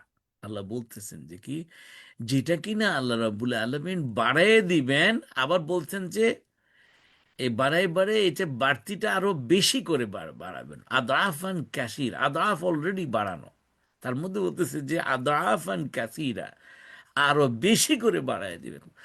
কেন? আল্লাহ বলতেছেন ওয়াল্লাহু ইয়াকবিদু ওয়া ইয়াবসুতু, আল্লাহ চাইলে সংকুচিত করে ফেলতে পারেন এবং আল্লাহ চাইলে বাড়ায় দিতে পারেন। ওয়া ইলাইহি তুরজাউন, তার দিকেই তোমরা ফেরত চাইবা। আচ্ছা, এরপরে আপনি মনে করেন যে এই আয়াতগুলো আপনি মুখস্থ করবেন, করে নিজের মনের ভিতরে আওড়াইতে থাকবেন, দেখবেন আপনার দানের আগ্রহ বেড়ে যাবে। হ্যাঁ, কেন আপনার কাছে মনে হবে যে আপনি কি বিশ্বাস করেন? এটা একটা মজার একটা ইয়ে এবং খুবই কষ্টের আমার। আমি এরকম কি বলে ফেসবুক পেজে পেয়েছি, আমার ভাই মোকাররম আহ, সুন্দর ইয়ে করে, এটা কি বলে, ছোট ছোট ভিডিও ক্লিপ করে আমার এই 1-1.5 ঘন্টার বক্তব্যগুলোকে। তো ওগুলা যারা দেখে, এর মধ্যে কিছু দুষ্ট মানুষ, হ্যাঁ আপনার, সে বিশ্বাস করে না, মুসলমান কিন্তু বিশ্বাস করে না আল্লাহর কোরআনের আয়াতে। কোরআনের আয়াত দিয়ে বলতেছি আহারে, যে আল্লাহ বলতেছেন যে কি ইয়ামহাকুল্লাহু রিবা ওয়া ইউরবিস সাদাকাত, যে এই যে একটু আগে যেটা আয়াতটা তেলাওয়াত করলাম, যে সূরা বাকারা 261 নম্বর 1-700, এটা আল্লাহ যখন বলছে আপনি কি বিশ্বাস করেন না? এবং আল্লাহ কিন্তু কি বলেছেন, এই যে মানে ওয়াল্লাহি দাইফু লিমান ইয়াশা, এই পুরা আয়াতটার মধ্যে আল্লাহ কিন্তু বলেন না যে কোথায়, ফিদ দুনিয়া ওয়াল আখিরা, মানে কিছু বলেন নাই। এটা শুধু আখেরাতে দিবেন তা নয়, আখেরাতে জান্নাত দিবেন এবং দুনিয়াতে আপনাকে 1-700 আরো বেশি দিয়ে দিতে পারেন। হঠাৎ করে আপনার কি ব্যবসায় উন্নতি হয়ে যেতে পারে। আপনি হঠাৎ করে আপনি যদি সলিসিটর হয়ে থাকেন, আগে যে ক্লায়েন্ট পাইতেন কম কি বলে কম পেমেন্টের, এখন হঠাৎ করে আপনি দেখবেন যে বেশি পেমেন্টের ক্লায়েন্ট পাইতেছেন। এই যারা এটা ভালো বুঝে বুঝানো যায় তাদেরকে, যারা ওই যে ক্লায়েন্ট বেসড জব করে। এক ট্যাক্সি ড্রাইভার আগে যেরকম আপনি ট্রিপ পাইতেন কম দামের, এখন বেশি দামের ট্রিপ পাবেন আপনি। হ্যাঁ, আপনার এইভাবে করে রেস্টুরেন্ট করলে আপনার মনে করেন যে যারা কাস্টমার আসছে, আইসে মনে করেন যে কি বলে, এক কাপ চা আর ছোট্ট একটা কিছু খাইলো, 1.5 ঘন্টা বসে আছে। কিন্তু না, আবার এরকম হইতে পারে যে কি, একজন আসছে, খুব তার সময় নাই, বেশি দামের মানে বেশি জিনিস খেয়ে গেছে, মানে বা বেশি বাজেটের জিনিস খেয়ে গেল আপনার 1/2 ঘন্টার মধ্যে, 1/2 ঘন্টায় সে টেবিল ক্লিয়ার করে ফেলছে, চলে গেছে কাস্টমারটা, আরেকজন কাস্টমার ঢুকলো। এই যে বারাকাগুলা, এগুলা কোথা থেকে আসে? এগুলা আপনি কন্ট্রোল করতে পারবেন না, এটা সম্পূর্ণ র্যান্ডম আল্লাহর পক্ষ থেকে আসে। আপনি তো সুন্দর করে রেস্টুরেন্ট সাজায় বসছেন, ঠিক আছে না? তো এইভাবে এই বলছি যে ইয়ামহাকুল যখন ওই একটা এরকম একটা বক্তব্যের নিচের মেসেজে দেখলাম যে আশ্চর্য, পাগল নাকি? হ্যাঁ, আপনার বলছে যে এই আপনার কি উম্মাদ উম্মাদ লিখতেছে, কিন্তু সে বিশ্বাস করে না। এই যখন যে আল্লাহ সুদকে নিশ্চিহ্ন করেন, এটা আল্লাহর কথা, ওয়াইরবি সাদাকাত, এবং দানকে বৃদ্ধি করেন। আপনি যত বেশি দান করবেন আপনার ইনকাম তত বাড়ায় দিবে, এটা আল্লাহর ওয়াদা। এটা রিজিক তত আল্লাহ বাড়ায় দিবেন, এটা আল্লাহর ওয়াদা। এটা আমি যদি এটা বিশ্বাস না করি, আমার ইমান থাকবে না। কোরআনের একটা আয়াত এটা। এইরকম জায়গায় মনে করেন যে এমন সুন্দর নাম, আজকাল তো আশ্চর্য লাগে আপনার কমপ্লিট বেহায়া বেপরদা। আপনার দেখা যে কি নাম তোমার, জান্নাতুন নাইম মা রেখে দিছে। আরে সুবহান আল্লাহ, নাম রাখার সময় একেবারে এ জান্নাতের একেবারে দারুণ নাম একটা রেখে দেয় আপনার, বুঝছেন না? হ্যাঁ, কিন্তু দেখা গেলো যে এদের ড্রেস আপ মানে কাফেরদের চাইতো আপনার, মানে বেঈমান আপনার এই অমুসলিম কি বলবো, নাস্তিকদের চাইতো আর নাফরমানদের চাইতেও খারাপ ড্রেস পরে আপনার। তারপরে তাদের ব্যবহার খারাপ আপনার, কিন্তু কি সুন্দর নাম। আমি একটা এমনি র্যান্ডম একটা নাম বললাম আর কি, জান্নাতুল নাইম। আজকাল আবার যেরকম আছে জান্নাতুল ফেরদৌস, অদ্ভুত অদ্ভুত মানে মানে নাম রেখেছে। তো ওই নামের তুমি কি মর্ম রাখছো? বাবা মাকেও বলি যে আপনারা কি আপনার সন্তানের যে এই নামটা রাখছেন, হ্যাঁ, এই নামের মর্মটা কি বুঝাই দিয়েছিলেন? সে যে বেলাল্লাপনা করে ঘুরে বেড়াচ্ছে এই নামকে নিয়ে, আপনার কি হইল? আচ্ছা, তো এখন তো এই জন্য কোরআনের অনুপ্রেরণা, আপনি কোরআনের আয়াতগুলো মুখস্থ করবেন। এরপরে রসুল সাল্লামের জীবনী থেকে অনুপ্রেরণা কি? রসুল সাল্লাম, বুখারী শরীফে এটা খুবই ফেমাস হাদিস, যে উনি কি ছিলেন, কানা রাসূলুল্লাহ সাল্লাল্লাহু আলাইহি ওয়াসাল্লাম আজওয়াদুন নাস। রসুল সাল্লাল্লাহু আলাইহি ওয়াসাল্লাম ছিলেন মানুষের মধ্যে সবচেয়ে, আজওয়াদুন নাস মানে হচ্ছে সবচেয়ে বেশি দানশীল। ওনার সাথে কম্পিটিশন করে দানে কেউ পারে নাই। ওয়াকানা আজওয়াদু মা ইয়াকুনু ফি রমাদান। আর রমজান মাসে তিনি আরো অধিক দানশীল হয়ে যাইতেন। কতটুকু? ওনার হাত এমন ভাবে চলতো, এটা যে কি রিহেল মুরসালা আপনার, এটাকে বলে উইন্ড বেয়ারিং রেইন, আপনার বাতাস বহনকারী বৃষ্টি। তখন আপনার শোঁ বাতাস হয় না আপনার, এই এই যে বৃষ্টি তখন পরে যে গায়ের মধ্যে ছিটাল ইয়ে জোরে জোরে আসে না? আচ্ছা, তো এরকম করে ওনার হাত এভাবে চলতো। আপনার আমার হাত কি চলেছে গত 11 দিন? যদি না চলে আজকে থেকে চিন্তা করুন যে আপনি বেশি করে দান করতে হবে। নিজের খরচ কমায় দিতে হবে, নাহলে রোজা হবে না। রোজা হবে না। এটা শুধু এই রোজা কি হবে, আপনি খামোখা ভুখা থাকবেন, আপনি খামোখা তৃষ্ণার্ত থাকবেন, এবং এই ভুখা থাকা এবং এই তৃষ্ণার্ত থাকা আল্লাহর কাছে কিছু যায় আসে না। রাসূলুল্লাহ সাল্লাল্লাহু আলাইহি ওয়াসাল্লাম বলেছেন, তাই না? তো এইভাবে করে আপনি যদি, আমি আর অল্প কয়েকটা উদাহরণ দিব ইনশাআল্লাহ। সেটা হচ্ছে যে ধরেন ওসমান রাদিয়াল্লাহু আনহু দানের কথা, কিভাবে আমরা এগুলো করব আমি তো জানি না। এটা বললে স্বপ্নের মতো লাগে, এবং এটা আমরা আমাদের জীবনে কিভাবে রিলেট করব, ভাইরে একটু চেষ্টা করে দেখবেন, পারবেন। টাকা জমে যায়, আপনার যতই কম বেতন হোক না কেন আপনি টাকা জমাইতে পারবেন। সংযম করেন, রসুল সাল্লাল্লাহু আলাইহি ওয়াসাল্লামের মতো খাবারের। মাসের পর মাস ওনার ঘরে চুলা জ্বলে নাই, কিন্তু ওনার দান কিন্তু বন্ধ হয় নাই। হ্যাঁ, এরা আপনার মানে যে কি, উনি কি গরিব ছিলেন? না, উনি গরিব ছিলেন না। উনি নিজে গরিবী হালতে থাকা নিজের জন্য পছন্দ করেছেন রসুল সাল্লাল্লাহু আলাইহি ওয়াসাল্লাম। ওনার কাছে অর্থ ছিল, ওনার কাছে মাল ছিল। রসুল্লাহ সাল্লামকে আল্লাহ কোরআনে আয়াত নাজিল করে আপনার ডিক্রি করে দিয়েছেন যে যুদ্ধলব্ধ মালের আপনার 20%, 5 ভাগের 1 ভাগ রসুল্লাহ সাল্লামের। এখন ওনার জীবদ্দশায় 27টা যুদ্ধ পরিচালনা করেছেন, তার মধ্যে 22টা যুদ্ধে নিজে উপস্থিত ছিলেন, আর 5টা উনি থাকতে পারেন নাই। এই 27টা যুদ্ধের মেজরিটি যুদ্ধে তো কি মুসলমানরা জয়ী হয়েছে। এই তো জয়ী হইলে যুদ্ধলব্ধ মাল কি পরিমাণে ছিল, কতটা ঘোড়া, কতটা অস্ত্র সরঞ্জাম, কতটা অর্নামেন্ট। কেন আপনার ওই যে কাফেররা আপনার কি করত, আপনার স্বর্ণ অলংকার সহ আসতো।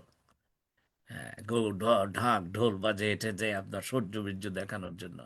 তো এখন জিতছে যখন, তখন তো সবে ওরা তো হারছে, ওরা চলে গেছে এগুলো ফেলে। তো এগুলো এই যুদ্ধলব্ধ মা, সেটার আপনার কি 5 ভাগের 1 ভাগ রসুল সাল্লাল্লাহু আলাইহি ওয়াসাল্লামের মানে আল্লাহ রসুল সাল্লাল্লাহু আলাইহি ওয়াসাল্লামের ভাগে আপনার নির্দেশ দিয়েছেন। তারপরে খায়বরে এখনো পর্যন্ত রসুল সাল্লাল্লাহু আলাইহি ওয়াসাল্লামের জমি আছে। আর আমার রসুল সাল্লাল্লাহু আলাইহি ওয়াসাল্লামকে কিছু মানুষ বলেন যে গরিব ছিলেন। না, উনি গরিব ছিলেন না, উনি ধনী ছিলেন। কিন্তু ওনার সমস্ত অর্থ সম্পদ নিজের জামা কেনার জন্য খরচ করতেন না, নিজের খাবার খাওয়ার জন্য খরচ করতেন না, নিজের ঘরের মানে কি আসবাবপত্র বিউটিফাই করার জন্য খরচ করতেন না।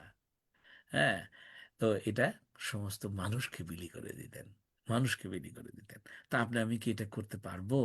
এই যে মনে করেন ওসমান রাদিয়াল্লাহু আনহু, সুবহানাল্লাহ, উনি তাবুকের যুদ্ধে কি করছেন দেখেন। আমরা তো শুধু জানি যে তাবুকের যুদ্ধে ওনারা অনেক দান করছেন। উনি কতটা দান করছেন একটু শুনেন। 940টা উট, 60টা ঘোড়া, 10,000 দিনার। আপনার যে উসমান ইবনে আফফান রাদিয়াল্লাহু আনহু, আমার কাছে এই বইটা এখানে আছে, ওই যে ডক্টর মোহাম্মদ সাল্লাবি, আপনারা একটু, এটা বাংলা অনুবাদও হয়েছে। হ্যাঁ, আবু বকর রাদিয়াল্লাহু আনহু, ওসমান রাদিয়াল্লাহু আনহু, আলী রাদিয়াল্লাহু আনহু, ওনাদের জীবনীর বই খুব সুন্দর। আপনি দেখবেন যে ওখানে এই বর্ণনাগুলো আছে। হ্যাঁ, তো এই বিভিন্ন এবং উনি প্রতি শুক্রবারে, যেদিন থেকে উনি শাহাদাত গ্রহণ করেছেন, মুসলমান হয়েছেন, সেদিন থেকে মৃত্যু পর্যন্ত প্রতিদিন, না প্রতি শুক্রবারে একটা করে দাস মুক্ত করতেন।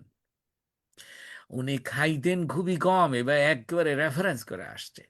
উনি নিজের জন্য খাইতেন কম, কিন্তু মেহমানকে খাইতে দিতেন বেশি। হ্যাঁ, আবু বকর রাদিয়াল্লাহু আনহু, সরি, আব্দুর রহমান ইবনে আউফ রাদিয়াল্লাহু আনহু, যে সাহাবীদের মধ্যে সবচেয়ে রিচেস্ট যিনি, এই যে এখন বর্তমান যুগের ইলন মাস্কের চাইতেও বেশি কম্পারেটিভলি। হ্যাঁ, ওনার সম্পদের অর্ধেকের বেশি উনি আল্লাহর পথে দান করতেন। আর ওনার এই মদিনার গরিবরা 3 পদ্ধতিতে, দেখেন এইটা এটা কিন্তু আমাদের জন্য একটা ভালো শিক্ষা আছে।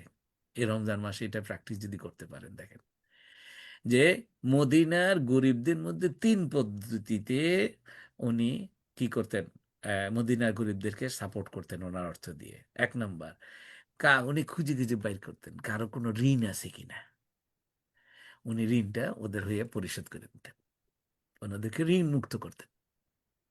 যেটা কিন্তু ঋণ মুক্তি করা কিন্তু একটা কি জাকাতের একটা খাত। কিন্তু আমার মনে হয় না আমাদের মধ্যে অভ্যাস আছে। আপনি আজকে একটু বসে, আজকে সেশনের পরে বসে একটু চিন্তা করবেন, আপনার ভাই বোন আত্মীয় স্বজনের মধ্যে কেউ কি এমন ঋণগ্রস্ত আছে কিনা। জাকাতের টাকা থেকে আপনি তাকে ঋণ মুক্ত করেন।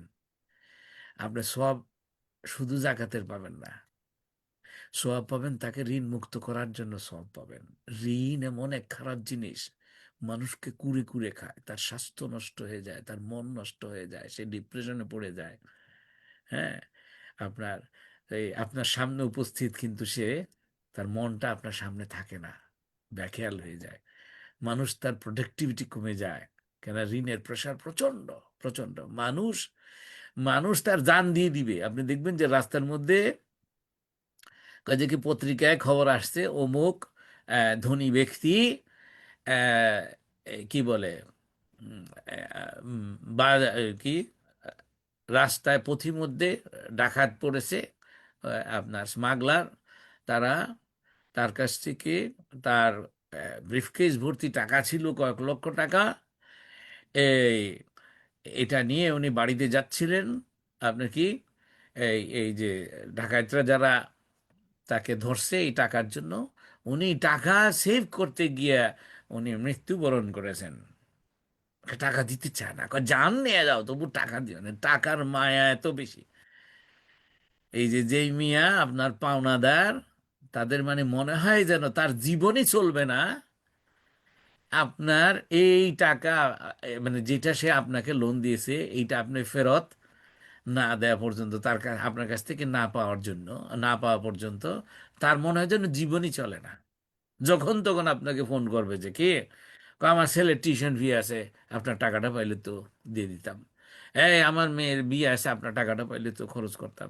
এই আমার এইটা আছে, আপনার টাকাটা পাইলে তো।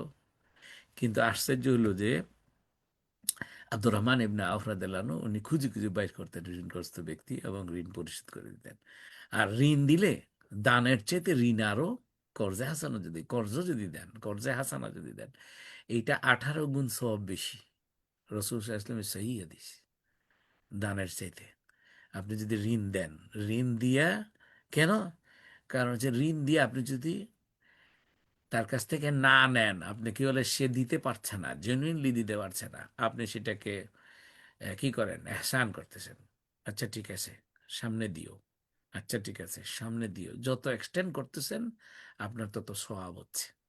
আচ্ছা, এরপরে কি করতেন উনি? 2 নম্বর পদ্ধতি ওনার হচ্ছে যে আহ, সুদমুক্ত ঋণ দিতেন এই মদিনার গরিবদেরকে, কিংবা ওই যে আপনার ছোট ছোট ব্যবসায়ীদেরকে দিতেন। আর 3 নম্বর হচ্ছে যে ডাইরেক্ট দান করতেন। হ্যাঁ, আপনার মদিনার 1/3 গরিব ওনার দানে চলতো। সুবহানাল্লাহ বিহামদি। তো এখন আমরা কি করি? আমার ভাই বোনেরা, জানি না আপনারা শুনছেন এটা কি আপনাদের, মানে আমি যে বলছি আমারও কি মাথায় ঢুকছে কিনা, আপনাদেরও মাথায় কি ঢুকছে কিনা। হ্যাঁ, যদি বলি যে দান করেন, কত করেন? কিছু মানুষ আছে যে আপনার এরকম আছে, আজকে থেকে 15 বছর আগে হবে। এক ভাই একদিন বলছে যে কি, আজকে আমি খুব খুশি, মনটা ভরে গেছে। উনি অনেক টাকা ইনকাম করেন। হ্যাঁ, মনটা ভরে গেছে। কি কি হয়েছে? মাকে টাকা পাঠাইছি অনেক দিন পরে। দেখেন, অন্য তো দান বাদ দেন, মাকে। তা আমরা মনে করলাম যে মাকে নিশ্চয় অনেক দিছেন। তো কয়েকজন উপস্থিত ছিল, আমরা জিজ্ঞাসা করি, কত দিছেন? 50 পাউন্ড। ইন্নালিল্লাহ। 50 পাউন্ড দিয়ে ওনার বুক ফুরে গেছে। কতটা কৃপণ মানুষ, অনেক দিন পরে মাকে দিয়েছেন 50। সেটা আবার বড় গলায় বন্ধুদেরকে আসে বলছেন উনি। একজন ভালো পয়সাওয়ালা মানুষ, বুঝছেন কিনা? আল্লাহ যেন আমাদেরকে এরকম না করে। হ্যাঁ, তো এখন আপনার দানের যদি, কত গরিব মানুষ আমার ভাই বোনেরা যারা ইংল্যান্ডে আছেন, কত গরিব মানুষ দেখেন, 165, 1 পাউন্ডে 165 টাকা দান করেন। 100 পাউন্ড, 1000 পাউন্ড দান করেন, রোজার মাসে অভ্যাস করেন। আপনার দেখবেন যে বাংলাদেশে অনেক মানুষ আপনার কিন্তু ঋণ মুক্ত হবে আপনার টাকা দিয়ে। আজকে বসে আপনি একটু হিসাব করবেন যে আপনার ভাই বোন আত্মীয় স্বজনের মধ্যে এরকম কোনো ঋণগ্রস্ত কেউ আছে কিনা, ঋণের কষ্টে জর্জরিত অবস্থায়। তাকে চুপ করে যদি আত্মীয় হয়, বেশি ক্লোজ আত্মীয় হয়, হ্যাঁ, আপনার মনে করেন যে ওই যে মিসকিন বলে, যে মিসকিন কি জিনিস কয়, উপর মে শেরওয়ানি আন্দর মে পেরেশানি। যে আপনার সুন্দর বাপের দেওয়া শেরওয়ানি আছে কিন্তু গেঞ্জি কিনার টাকা নাই, এই জন্য ভিতরে সেরা গেঞ্জি। তো এরকম যদি আপনার কোনো আত্মীয় স্বজন হয়, তাকে আপনি ডিক্লেয়ার করে বলার দরকার নাই, আপনি তাকে গিফটের মতো করে দিয়ে দিতে পারবেন। আপনার ঋণগ্রস্ত যদি কোনো আত্মীয় থাকে, তার ঋণ মুক্ত করার জন্য, হ্যাঁ, আপনি বলতে পারেন যে কিরকম তার ঋণ আছে 1 লক্ষ টাকা, কিন্তু আপনি দিতে পারবেন 10,000 টাকা। আপনি বলবেন যে ভাই রে, বোন রে, এই আমি তো তোমার পুরা সহযোগিতা করতে পারছি না, এই তোমাকে দোয়া হিসেবে দিলাম 10,000। আল্লাহ যেন এই নিয়তে দিলাম যে তোমার 1 লাখ টাকা তোমার জন্য তুমি ঋণ পরিশোধ করে ফেলতে পারো। হ্যাঁ, তো এরকম মাঝে মাঝে দেখবেন যে অনেক সময় এমন বেশি পরিমাণ প্রয়োজন আপনার আত্মীয়ের, যেটা আপনার কাছে হয়তো বা মনে হবে যে কি এটা তো আমার সাধ্যের মধ্যে নাই। আপনি আপনার সাধ্যের মধ্যে যেটা আছে বলে যে বাইরে কিছু নাই আমার কাছে, এই তোমার কথা শুনছি, 20টা পাউন্ড দিলাম, এতে তোমার কিচ্ছু হবে না, কিন্তু আমি এটা মনে করলাম বাইরের থেকে দোয়া, চাচার থেকে দোয়া, এভাবে করে যদি আপনি দেন, এই কি বলে আপনারও বারাকা হবে, আল্লাহ খুশি হবে, ওই মানুষটারও বারাকা হবে, উনি সামহাও একটা ম্যানেজ ম্যানেজ হয়ে যেতে পারে ইনশাআল্লাহ। আমরা এই আমাদের যে ইমামরা, এই যে ওনারা কি করতেন, এই যে মাযহাবের ইমাম, যে আমরা যে ইমাম শাফি রহমতুল্লাহ আলাইহ, উনি রমজান মাসে একটা বিরাট সময় উনি সদকা করার জন্য ব্যয় করতেন। ইমাম মালিক রহমতুল্লাহ আলাইহ উনি রমজানে কি করতেন, হাদিস শিক্ষা, উনি তো বিশেষত হাদিস শিক্ষার কাজ করতেন, হাদিস শিক্ষা বন্ধ রেখে উনি দান এবং কোরআনে মনোনিবেশ করতেন, অর্থাৎ কিনা কোরআন তেলাওয়াত করা আর দান করা, এটাতে উনি বেশিরভাগ সময় ব্যয় করতেন। আচ্ছা, এখন আমরা এরপরে হচ্ছে যে আমরা কি করতে পারি, যেন মনে করেন যে এই রমজান মাসে এখন দান বৃদ্ধির আমরা যদি বাস্তব কিছু পরিস্থিতি আমরা যদি একটু চিন্তা করি, বাস্তব কিছু টিপস বা এক্সাম্পল, যে আপনি মাসিক বাজেট থেকে নির্দিষ্ট শতাংশ আপনি ইয়ে করেন যে এই মাসে 10% আমি রমজান ফান্ডে দিব। পরিবারের যৌথ সিদ্ধান্ত নেন, যদি রোজার মাসের আগে না করে থাকেন, আজকে বসবেন পরিবারের সবাইকে নিয়ে, আসো, আমরা যেমন ইংল্যান্ডে বাচ্চারা বার্গার খাইতে চায়, চিকেন বার্গার, হুম, আপনি মনে করেন যে একটু ফাস্ট ফুড খেতে চায়, তো ঠিক আছে, আমরা এই মাসে আমরা ফাস্ট ফুড খাবো না, এটা দিয়ে আমরা রমজান ফান্ড করব, এটা আমরা গরিবদেরকে দিব। এভাবে করে সন্তানদেরকে নিয়ে পারিবারিক বৈঠক করে আপনি কিন্তু এই সিদ্ধান্ত নিতে পারেন। আচ্ছা, এরপরে হচ্ছে যে 10% তো আপনার ইনকামের 10% তো আপনার এই যে জুরা, আজকে এই যে ইসরায়েল হায়, আপনার কি ইরানে অ্যাটাক করেছে না, এখন ইরানের কি ওই যে কি খামেনেই নাকি, উনি উনি তো ইন্তেকাল করেছেন তারা। হ্যাঁ, তো এখন কি বলে এই যে বম্বিং করতেছে, এই টাকা কোথা থেকে আসে, $8 বিলিয়ন প্রতি বছর আমেরিকা দেয়। আচ্ছা, আর বাকি টাকা কোথা থেকে যায়, এই যে আমরা আপনারা যারা ইংল্যান্ডে আছেন, এই টেস্কো থেকে আমরা জিনিস কিনি, সেন্সবারির থেকে জিনিস কিনি, আপনারা কি করবেন, বলবো যে মুসলমান হিসেবে আমাদের মুসলমান দুই ভাই ব্রাডফোর্ডের, ওনারা আজদাটা কিনেছেন।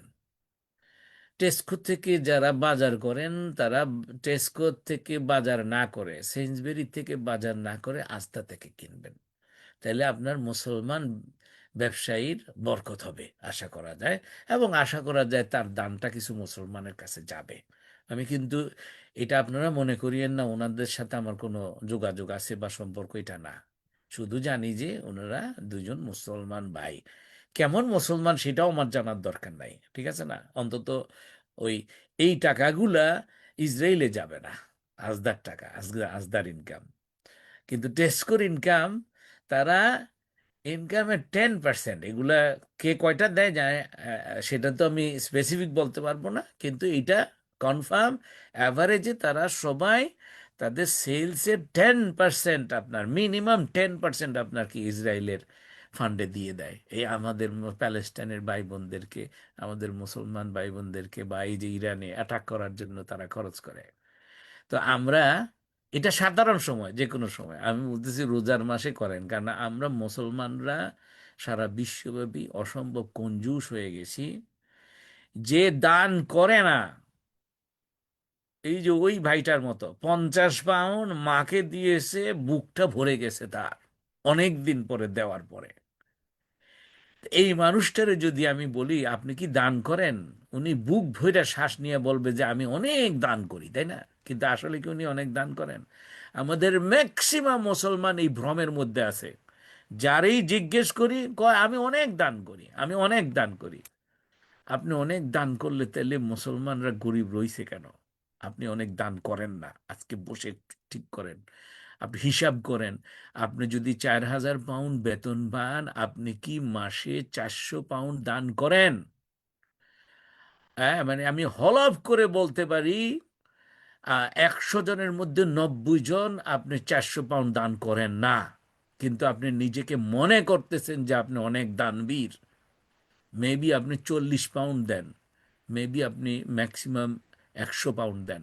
সেটা দিয়ে আপনার কাছে, আমার কাছে খুবই আশ্চর্য লাগে যে মনে করেন এটা যেই মানুষগুলা বসা অবস্থায় ফান্ড রেজিং হচ্ছে মসজিদের জন্য, মাদ্রাসার জন্য, প্যালেস্টাইনের জন্য, তিনি উপস্থিত থাকা অবস্থায় ফান্ড রেজিং হচ্ছে, 1 টাকাও দেয় নাই।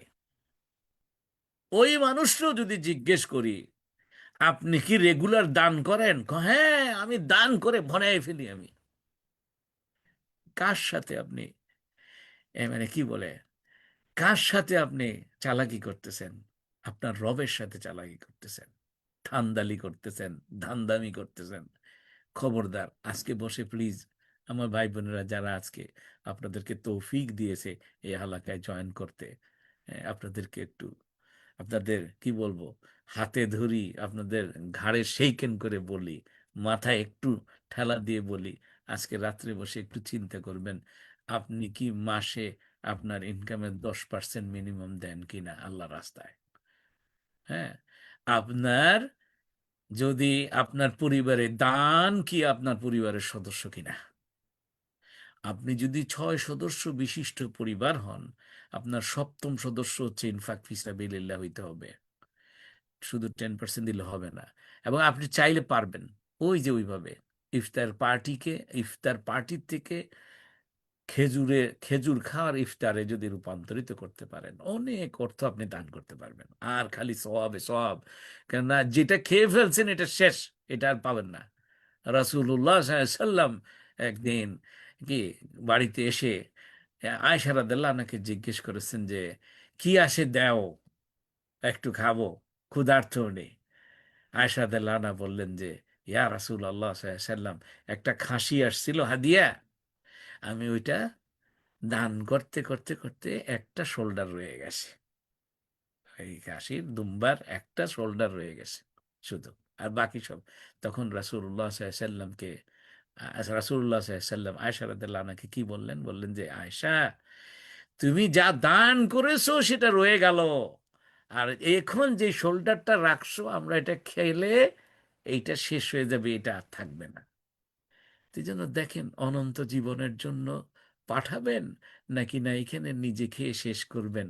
আপনাকে ইট ড্রিঙ্ক অ্যান্ড বি ম্যারি, অ্যানিমালিস্টিক যে ইয়েটা, হ্যাঁ আপনার এটা একটা অ্যানিমালিস্টিক থিং, যেকে ইনকাম করলাম নিজে এবং ছেলে মেয়েরে নিয়ে খাইয়া দাইয়া টয়লেটে আমরা ছেড়ে দিলাম। হ্যাঁ, এটা হচ্ছে অ্যানিম্যালিস্টিক ইনস্টিংক্ট। না, আমরা অ্যানিম্যালিস্টিক থেকে আমরা হিউম্যান হব, আমরা মানুষ হব, আমরা মুসলমান হব, আমরা মোমেন হব। সেই মোমেন হচ্ছে যে কিরকম স্ট্যান্ডার্ড, কিরকম স্ট্যান্ডার্ড হচ্ছে যে আসবাবপত্র খুব ব্র্যান্ডেড কেনার চাইতে ডিসেন্ট কিনবো, বাকি অর্থ আখেরাতের জন্য পাঠাবো আল্লাহর পথে দান করার মাধ্যমে ইনশাআল্লাহ। ইফতারের আয়োজন, আপনি ইফতারে আপনি গরিবদেরকে অন্তর্ভুক্ত করেন। হ্যাঁ, আপনার কি বলে আল্লাহ রাব্বুল রাসূলুল্লাহ সাল্লাল্লাহু আলাইহি ওয়াসাল্লাম, তিরমিজি শরীফের হাদিস, মান ফাতারা সাইমান কানা লাহু মাসালা আজরাহু, মিসলা আজরাহু। হ্যাঁ, কি বলছে যে যে রোজাদারকে ইফতার করায় সে তার সমপরিমাণ সওয়াব পায়। সুবহানাল্লাহ। তো এই জন্য আমরা কিন্তু তারপরে যত গোপনে দান করতে পারবো, এটা দুইটাই আছে, সিররা ও আলানিয়াতা, কোনো অসুবিধা নেই, প্রকাশ্যেও দিতে পারেন, গোপনেও দিতে পারেন। জাকাত আপনার এই রমজান মাসে আদায় করার চেষ্টা করবেন। এটা সওয়াবটা কিরকম, যে রাসূল সাল্লাল্লাহু আলাইহি ওয়াসাল্লাম বলেছেন যে প্রত্যেকটা সুন্নাহ বা নফল হচ্ছে আপনার কি একটা ফরজের সমান সওয়াব রোজার মাসে, আর প্রত্যেকটা ফরজ 70টা ফরজের সওয়াব। হ্যাঁ, তো এই জন্য জাকাত যেহেতু ফরজ, আপনি প্রতিটা পাউন্ড জাকাত দিবেন, মিনিমাম 70 পাউন্ড, কিন্তু আসলে কিন্তু এটা আরো বেশি হবে। ওই যে 1/700 যেটা বলছিলাম, এটা কিন্তু রোজার মাসের বাইরে।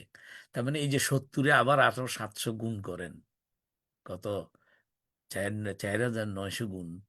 আবার ওয়াল্লাহু ইউদাইফু লিমান ইয়াশা, আরো বেশি, না? সন্তানদের দিয়ে দান করাবেন, এটা শিশুদের হাতে অর্থ তুলে দিবেন। আপনি দান করার সময় নিজে না দিয়ে ছেলেকে বলবেন যে, ছেলেকে বা মেয়েকে, এই নাও বাবা, দাও, তুমি দাও। তারপরে কি, নিজের খেলনা দান করতে শিখানো। তো তাহলে আমরা সার্বিকভাবে তাহলে এটার মডেলটা কিরকম হইতে পারে, দানের বাস্তব রূপান্তর মডেল সেরকম ইফতার কমানো। দেখবেন যে ইফতার কমাইলে আপনার প্রতিদিন 5 পাউন্ড করে যদি ইফতার কমান, 30 দিনে 150 পাউন্ড হয়ে যাবে। হ্যাঁ, এই 150 পাউন্ড কিন্তু আপনি আগাম যদি পাঠায় দেন, বাংলাদেশে পাঠান, বা প্যালেস্টাইনে পাঠান, কোনো অসুবিধা নাই। তারপরে পোশাকের খরচ যদি আপনি কমায় ফেলেন, আপনার কি, আপনার কি বলে, 60 পাউন্ডে না কিনে যদি 10 পাউন্ডে কিনতে পারেন, 50 পাউন্ড বাঁচিয়ে গেল। আপনার যদি ছেলে মেয়ে যদি 4 জন হয়, তাহলে হলো 200 পাউন্ড বাঁচিয়ে ফেললেন, এটাই 3 ফান্ডে দিয়ে দিলেন। রেস্টুরেন্টের খাবার, হ্যাঁ, এটা কমায় দিলেন। আপনার কি বললাম যে সপ্তাহে 2 দিন যাইতেন, হ্যাঁ 3 দিন যাইতেন, 3 4 12 দিন, 12 দিনে আপনার মনে করেন যে 70 পাউন্ড করে, কত, 7 12 84, 840 পাউন্ড। সেখান থেকে আপনি গেলেন একবার, তাহলে শুধু 70 পাউন্ড, আপনার 770 পাউন্ড বেঁচে যাবে। আপনি চিন্তাই করতে পারবেন না, এইভাবে করে অনেক অর্থ আপনি কিন্তু আল্লাহর পথে দান করার জন্য বাঁচাইতে পারবেন। তো এই সর্বশেষ কথা যে কি, রমজান আমাদেরকে কি শিখায়, পেট কমাও, স্বাস্থ্য কমাও, মানে স্বাস্থ্য ভালো করো, তাকওয়া বাড়াও, আর সম্পদকে আখেরাতে রূপান্তরিত করো। মানে অর্থাৎ কি, তোমার অর্থ, তোমার সম্পদ আখেরাতে পাঠাও। আখেরাতে পাঠাও মানে হচ্ছে আল্লাহর পথে দান করো, আল্লাহর পথে দান করো। আর এই দানটা কিরকম, লান তানালু লান তানালুল বিররি হাত্তা তুনফিকু মিম্মা তুহিব্বুন, যে কি, তোমরা কখনোই বের, মানে উত্তম পাইতে স্তরে যাইতে পারবা না, যতক্ষণ পর্যন্ত তোমাদের প্রিয় জিনিস তোমরা ব্যয় না করবা, প্রিয় বস্তু থেকে ব্যয় না করবা। যেই খাবারটা সবচাইতে মজা লাগে ওইটা ব্যয় করবেন, যেই কাপড়টা খুব দারুণ সেটা দিবেন, যেই টাকাটা যে সিরা টাকা না দিয়ে নতুন টাকা দিবেন, ইনশাআল্লাহ। তো আজকে থেকে আমরা কি করব, রমজান রমজান সঞ্চয় দান তালিকা তৈরি করব, পরিবারে দানের সভা আয়োজন করব, মাসের শেষে হিসাব করব কত কমাইলাম এবং কত বাড়াইলাম, ইনশাআল্লাহ। আল্লাহ রাব্বুল আলামিন আমাদেরকে তৌফিক দান করুন, যে আমরা এভাবে করে ব্যয় সংযমী হই এবং দান বৃদ্ধি করি। ওয়া আখিরু দাওয়ানা আলহামদুলিল্লাহি রাব্বিল আলামিন। আসসালামু আলাইকুম ওয়া রাহমাতুল্লাহ। যদি কোনো আপনাদের কোনো প্রশ্ন থাকলে বলতে পারেন, ইনশাআল্লাহ, আর নাহলে আমরা শেষ করে দেবো আর কি। আসসালামু আলাইকুম। জি, ওয়ালাইকুম আসসালাম ওয়া রাহমাতুল্লাহ। আচ্ছা টিচার, ওই যে আমার একটা কোয়েশ্চেন ছিল যে আমরা যারা রেগুলার মানে মধ্যবিত্ত বা উচ্চবিত্ত বলেন বা মধ্যবিত্ত বলেন, ইফতারটা আমরা কি আমাদের সেম ক্যাটাগরির মানুষদেরকে খাওয়াইলে সেম সোয়াব আমাদেরকে পাবো, নাকি একদম আমাদের থেকে যারা একদম আরো বেশি গরিব আপনার ওদেরকে? আওয়াজ উঠানামা করছে। যদি আমরা আমাদের সেম ক্যাটাগরির মানুষ মধ্যবিত্তর মধ্যে আমরা খাওয়াই, ওটা কি আমরা সেম সোয়াব পাবো ইফতারি যাদেরকে, রোজাদারকে, নাকি আমাদের চাচ্ছে বেশি গরিবদেরকে খাওয়ালে বেশি আচ্ছা, সোয়াব পাবো? এই মানে এটা, এই প্রশ্নটা অতিরিক্ত হয়ে যাচ্ছে। মানে এটা হচ্ছে যে আহ, রাসূলুল্লাহ সাল্লাল্লাহু আলাইহি ওয়াসাল্লাম বলেছেন, এটা যে কোনো কাউকে ইফতার যদি করান, জি জি। তার সমান সওয়াব আপনি পাবেন, ওনার সওয়াব কমবে না। ঠিক আছে, এটা গেল হচ্ছে সাধারণ পর্যায়ে। এখন আসুন, আপনি গরিবের কথা যখন বলছেন, গরিবকে ইফতার খাওয়ানোর যে সওয়াবটা এই সমান সমানই, ঠিক আছে। কিন্তু গরিবকে খাওয়ানোর সাথে সাথে আরেকটা জিনিস ঘটে যাচ্ছে এখানে, একজন গরিবকে আপনি সহযোগিতা করছেন, সেটার আলাদা সওয়াব আছে। আপনার উত্তরটা পাওয়া গেল। জি আলহামদুলিল্লাহ। আচ্ছা আচ্ছা, আসসালামু জাযাকাল্লাহ। আলাইকুম। ওয়ালাইকুম সালাম। জি, বোন রসনারা বলুন।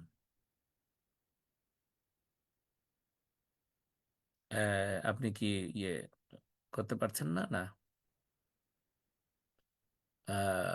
আনমিউট করা যাচ্ছে না, দেখেন তো। জি, রসনারা বোন হাত তুলেছেন, আপনি।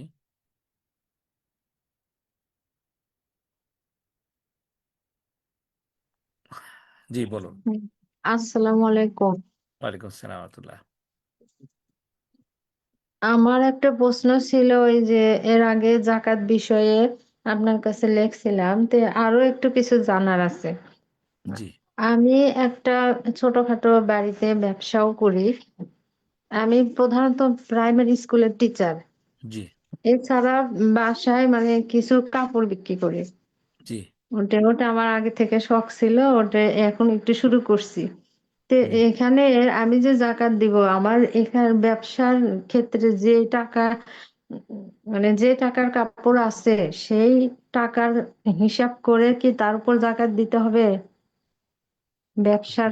আপনার ব্যবসার যদি স্টক থাকে, স্টক, হ্যাঁ, স্টক যে কাপড়গুলো আছে। আচ্ছা, ওই যে এটা কি বলে ইনভেন্টরি যেটা জমা আছে, হ্যাঁ ওইটার থেকে আপনার জাকাত দিতে হবে আর কি। আমি ওইভাবেই হিসাব করছি তো, ওটা ক্লিয়ার হওয়ার জন্য। জি, জি, আর ঠিক আছে। জমি আছে, 2 বিঘা জমি আছে আমার। সেটার জমি পত্তনি দিয়ে সেই টাকা আমি নেই। তো সেই টাকা তো যে সময় দেয়, দেওয়ার পরে আমরা খরচ করে ফেলাই। হ্যাঁ, এখন না ওটার ওই যে জাকাত জমি দিলে তো, হবে? জমি তো পতিত জমি না, পড়ে রয়েছে, ইউজ করতেছেন না, এরকম তো না। জমি না, জমি আমি করি চাষবাস না, হচ্ছে, সেখানে পত্তে করাই। আপনি ইনকাম করেন, তাই তো? হ্যাঁ, পত্তনি দেওয়া থাকে, আচ্ছা মানে ঠিক আছে। ভাড়া দেওয়ার মতো। তাহলে ওইটার যে ইনকাম হয়, সেই ইনকামের থেকে যদি খরচ হয়ে যায় তো খরচ হয়ে গেল। ওই ইনকাম হ্যাঁ, থেকে খরচ হয়ে যদি যায়। উদ্বৃত্ত থাকে, ও, সেটার উপরে জাকাত হবে। মানে ঠিক আছে। অল্প টাকা তো একেবারে বেশি না, হয়তো যখন আমি জাকাত দেওয়ার সময় তখন ওই টাকা পাই না, অন্য সময় পেয়ে গেছি, 3-4 মাস আগে পাইছি, ওটা তো খরচ হয়ে গেছে। খরচ হয়ে গেলে তাহলে তো ওটা খরচ নেওয়ার হয়ে গেছে, দরকার কোনো নেই। সমস্যা নেই। হ্যাঁ। আর যদি না, আমার প্রশ্ন যে ওই যে ওই জমিটা তো আমার সম্পদ, ওই সম্পদের জাকাত কিভাবে দেব? তাহলে না খরচ ওই হলে এটা হলোই। ওই সম্পদের জাকাত দিতে হবে না। আপনার একটা জমি আছে, সেই জমিতে যদি চাষ করতে চাষরত অবস্থায় আছে, হ্যাঁ। কিংবা ওই জমি আপনি ভাড়া দিয়েছেন, একটা ফ্ল্যাট আছে, ফ্ল্যাট ভাড়া দিয়েছেন, এগুলোর কোনো জাকাত হবে না। হুম, যেটা অলরেডি এই, চলমান, এই যে এটা খুব বিউটিফুল জিনিস আর কি আল্লাহ ব্যবস্থা করেছেন, হুম, যে কি ইসলাম চায় হলো যে আপনি কোনো জিনিস আটকে রাখবেন না, এটা অর্থনীতিতে সার্কুলেট হইতে হবে। যদি সার্কুলেট না হয়, আপনার কাছে এমনি জমা পুঞ্জির মতো রয়ে গেছে। আমাদের অনেক মানুষের জমি, কোনো চাষবাস হয় না, এই সমস্ত জমির জন্য তাকে জাকাত দিতে হবে। হুম। আর আমার ছোট ভাই আমাকে শুনতে বলছিল, আমার ওই যে বাবার সম্পত্তি বাটাবাটি হওয়ার পরে আমার ছোট ভাইয়ের, ওদের এখন ভাগে 3টা বাড়ি পড়ছে। তিনটা তিনটা বাড়ি ওরা ভাড়া দেয়। একটা বাড়ির মানে একটা ফ্ল্যাটে থাকে, আর বাকি ফ্ল্যাট ভাড়া দেওয়া আছে, আরো 2টা বাড়ি ভাড়া দেওয়া আছে। তাহলে ওরা বাসা থেকে ইনকাম পাচ্ছে, প্লাস ওর ব্যবসা আছে। আমাকে বলতেছে যে বাসা বাড়ি আমি ভাড়া দিছি, ওগুলোর তো জাকাত দিতে হবে না, শুধু ব্যবসার ওপরে তাহলে কিভাবে জাকাত দিবে? ওটা মানে জাকাত ব্যবসার যে, দিবে হলো যে, যে কোনো জিনিস হচ্ছে যে আপনি ইনকাম রিসিভেবল, আর কি বলে কোনো পেয়েবল যদি থাকে সেটা মাইনাস করে, মানে আপনার যদি বেসিক্যালি বেসিক্যালি উদ্বৃত্ত যেটা আর কি, যেমন মনে করেন যে যে সমস্ত ফ্ল্যাট, একটা ফ্ল্যাটে আপনি থাকেন, এটার জন্য জাকাত দেওয়া লাগবে না। হুম, 2টা ফ্ল্যাট আপনি ভাড়া দেন, এটার জন্য জাকাত দেওয়া লাগবে না। কিন্তু ওই যে ভাড়ার যে ইনকামটা, ওই হ্যাঁ, ইনকামে যদি উদ্বৃত্ত থাকে, তাইলে আপনি সেটার জাকাত দিতে হবে। উদ্বৃত্ত মানে বলতে বছর শেষে হিসাব করে আমি তো উদ্বৃত্ত যেটা থাকে। টাকাটাই পাচ্ছি। ওই সেটাই বলতেছে যে আমি যেগুলো ভাড়া টাকা তুলতেছি ওগুলো তো আমার ব্যবসার ভিতর লাগাচ্ছি, অথবা আমাদের পরিবারে খরচ করতেছি। তাহলে ওই টাকা তো এই আমার ভিতরে এসে খরচে হয়ে যাচ্ছে, এবং ও তারপরে বছর শেষে আমি যেই টাকা পাচ্ছি সেটার উপর তো জাকাত দিচ্ছি। তাহলে এটা দিলেই তো হচ্ছে। হ্যাঁ, আপনার খরচ হয়ে গেলে তো খরচ হয়ে গেল। হুম। মানে মানে চলমান জিনিসের কোনো জাকাত হবে না, মানে আপনি, হ্যাঁ খরচ হয়ে গেছে, খরচ করার পরে বছর শেষে যেটা রয়েছে সেটার উপরে। তো আমার ওই যে ব্যবসার কথা আমি বললাম যে আমার কাপড়ের যতগুলো কাপড় আছে আমি হিসাব করছি। এই পুরো কাপড়গুলো আমি বের করে করে দাম কত দামে কিনছি সেই কেনা দামের উপরে মোট যোগফল করছি, কিন্তু আমার এখানে অল্প টাকা, হয়তো 15-20 হাজার টাকার কাপড় আছে, ছোট, একেবারে মানে পাড়ার লোকেরাই কিনে। কিন্তু যাদের বড় ব্যবসা, তা আমাকে বলতেছে তোমার অল্প কাপড় অল্প, তুমি হিসাব করতে পারতেছো, কিন্তু যেগুলো বড় বড় দোকান তারা কিভাবে করবে? তারাও মানে হিসাব ওর করতে পারবে। তাদের যদি মানে ইচ্ছা ওর থাকে, এই যে ব্যবসা আপনি করতে যে অনেক হিসাব কিছু করলেন আছে। না, হ্যাঁ, এই পাই পাই হিসাবের মধ্যে আপনার সওয়াব আছে। এই আমি যে প্রত্যেকটা জিনিসই হিসাব করছি। Very good. এমনকি এবং স্কুলের খাতা কলম, এই যে সততার দোকান আছে, জি সততার দোকানে কোনো কিছু জি না জি থাকলে জি এক্সট্রা আমি জি মাল কিছু নিয়ে আসে রাখছি, খাতা কলম যে আমার কাছ থেকে সেগুলো বিক্রি করি, সেগুলোও বের করছি যে কয়টা খাতা কয়টা কলম, সেগুলোর হিসাব এক্সেলেন্ট ধরে ধরেও এক্সেলেন্ট। যোগ করছি। আপনি এইটা করা মানে হচ্ছে আপনি জাকাতের হক আদায় করতেছেন। হুম, জাকাত, জাকাত খবরদার আমার ভাই বোনেরা, জাকাত এমন জিনিস আপনার নিজের মতো চিন্তা করে আপনি দিয়ে দিলেন এটা না। আল্লাহ চান হচ্ছে, মনে করেন আপনি হুম, একটা আন্দাজ করে পারলে একটু বেশি দিয়ে দিচ্ছেন, সেটাও কিন্তু আসলে হইল না। হুম, আপনি এইভাবে করে হিসাব করে, আল্লাহ এটাই পছন্দ করেন এবং এইটাই চান। জাকাত হচ্ছে আপনার মালের পরিশুদ্ধি। আপনি হিসাব পাই পাই পাই পাই করেন, এটা কি হয়েছে যে 20,500 টাকা, তার 2.5%। হ্যাঁ, বুঝতে পারছেন কিনা? এইভাবে হ্যাঁ, ইনশাআল্লাহ যাতে বরাকা হবে। জি, হলো আপনার এখন।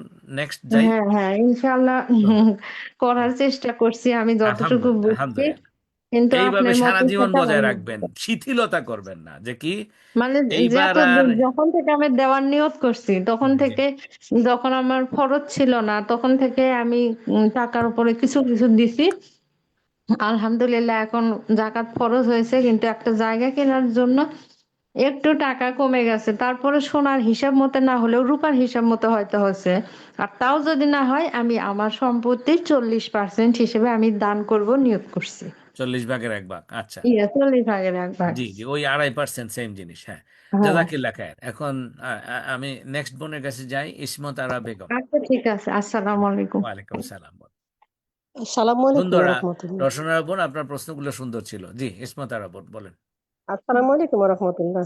ওয়ালাইকুম সালাম রহমতুল্লাহ। জি আমার প্রশ্নটা হচ্ছে যে স্বর্ণ 7.5 ভরি না, কম আছে, তাহলে কি জাকাত দেওয়া লাগবে? তার পাশাপাশি হচ্ছে ব্যাংকে কিছু টাকা আছে, এক্ষেত্রে জাকাতের বিধানটা কি জানতে ও, চাচ্ছি। আপনার অবশ্যই স্বর্ণের দিতে দেওয়া হবে। লাগবে না, আর যে টাকা ব্যাংকে আছে ওটার জন্য দিতে হবে আর কি। আচ্ছা, আলহামদুলিল্লাহ দুইটা জি। যোগ করে তো দিতে হয়। হ্যাঁ দুইটা অ্যামাউন্ট যোগ করে নাকি দিতে হয়? হয়তো সোনা আমার কম আছে, কিন্তু টাকা সহ মিলে যদি আমার 7.5 ভরির সোনার পরিমাণ অর্থ না হয় তাহলে তো দিতে হয়। না, স্বর্ণ আলাদা জিনিস আর অর্থ আলাদা জিনিস। তা আমার তো তাহলে হচ্ছে না, মানে স্বর্ণ আমার কম আছে, টাকা সব মিলে আমি একত্র করছি। ওই টাকার উদ্বৃত্ত তো এমনি দিয়ে দিবেন আর কি, ইনশাল্লাহ। আচ্ছা ঠিক ঠিক আছে। আছে। আচ্ছা, আচ্ছা, তা আসসালামু আমরা আলাইকুম। শেষ করে দিই তাহলে ইনশাল্লাহ। আল্লাহ রাবুল্লাহ আলমিন আমাদেরকে তৌফিক দেন। জি, ইসমত আরা বোনকে আর কিছু বলবেন? জি না, শুক্রিয়া, ওটাই জানতে চাচ্ছিলাম। আচ্ছা ঠিক আছে। জি, আমরা শেষ করে দেই। আল্লাহ রাবুল্লাহ আলমিন উম, খালি জমির জাকাত দিতে হবে, মানে যে জমি আপনি কোনো ব্যবহার করতেছেন না, অব্যবহৃত জমি জাকাত দিতে হবে। যে শেষ করে দিই যে সুবহানাকা আল্লাহুম্মা বিহামদিকা আশহাদু আল্লা ইলাহা ইল্লা আনতা আস্তাগফিরুকা ওয়া আতুবু ইলাইক। আসসালামু আলাইকুম ওয়া রাহমাতুল্লাহি ওয়া বারাকাতুহু।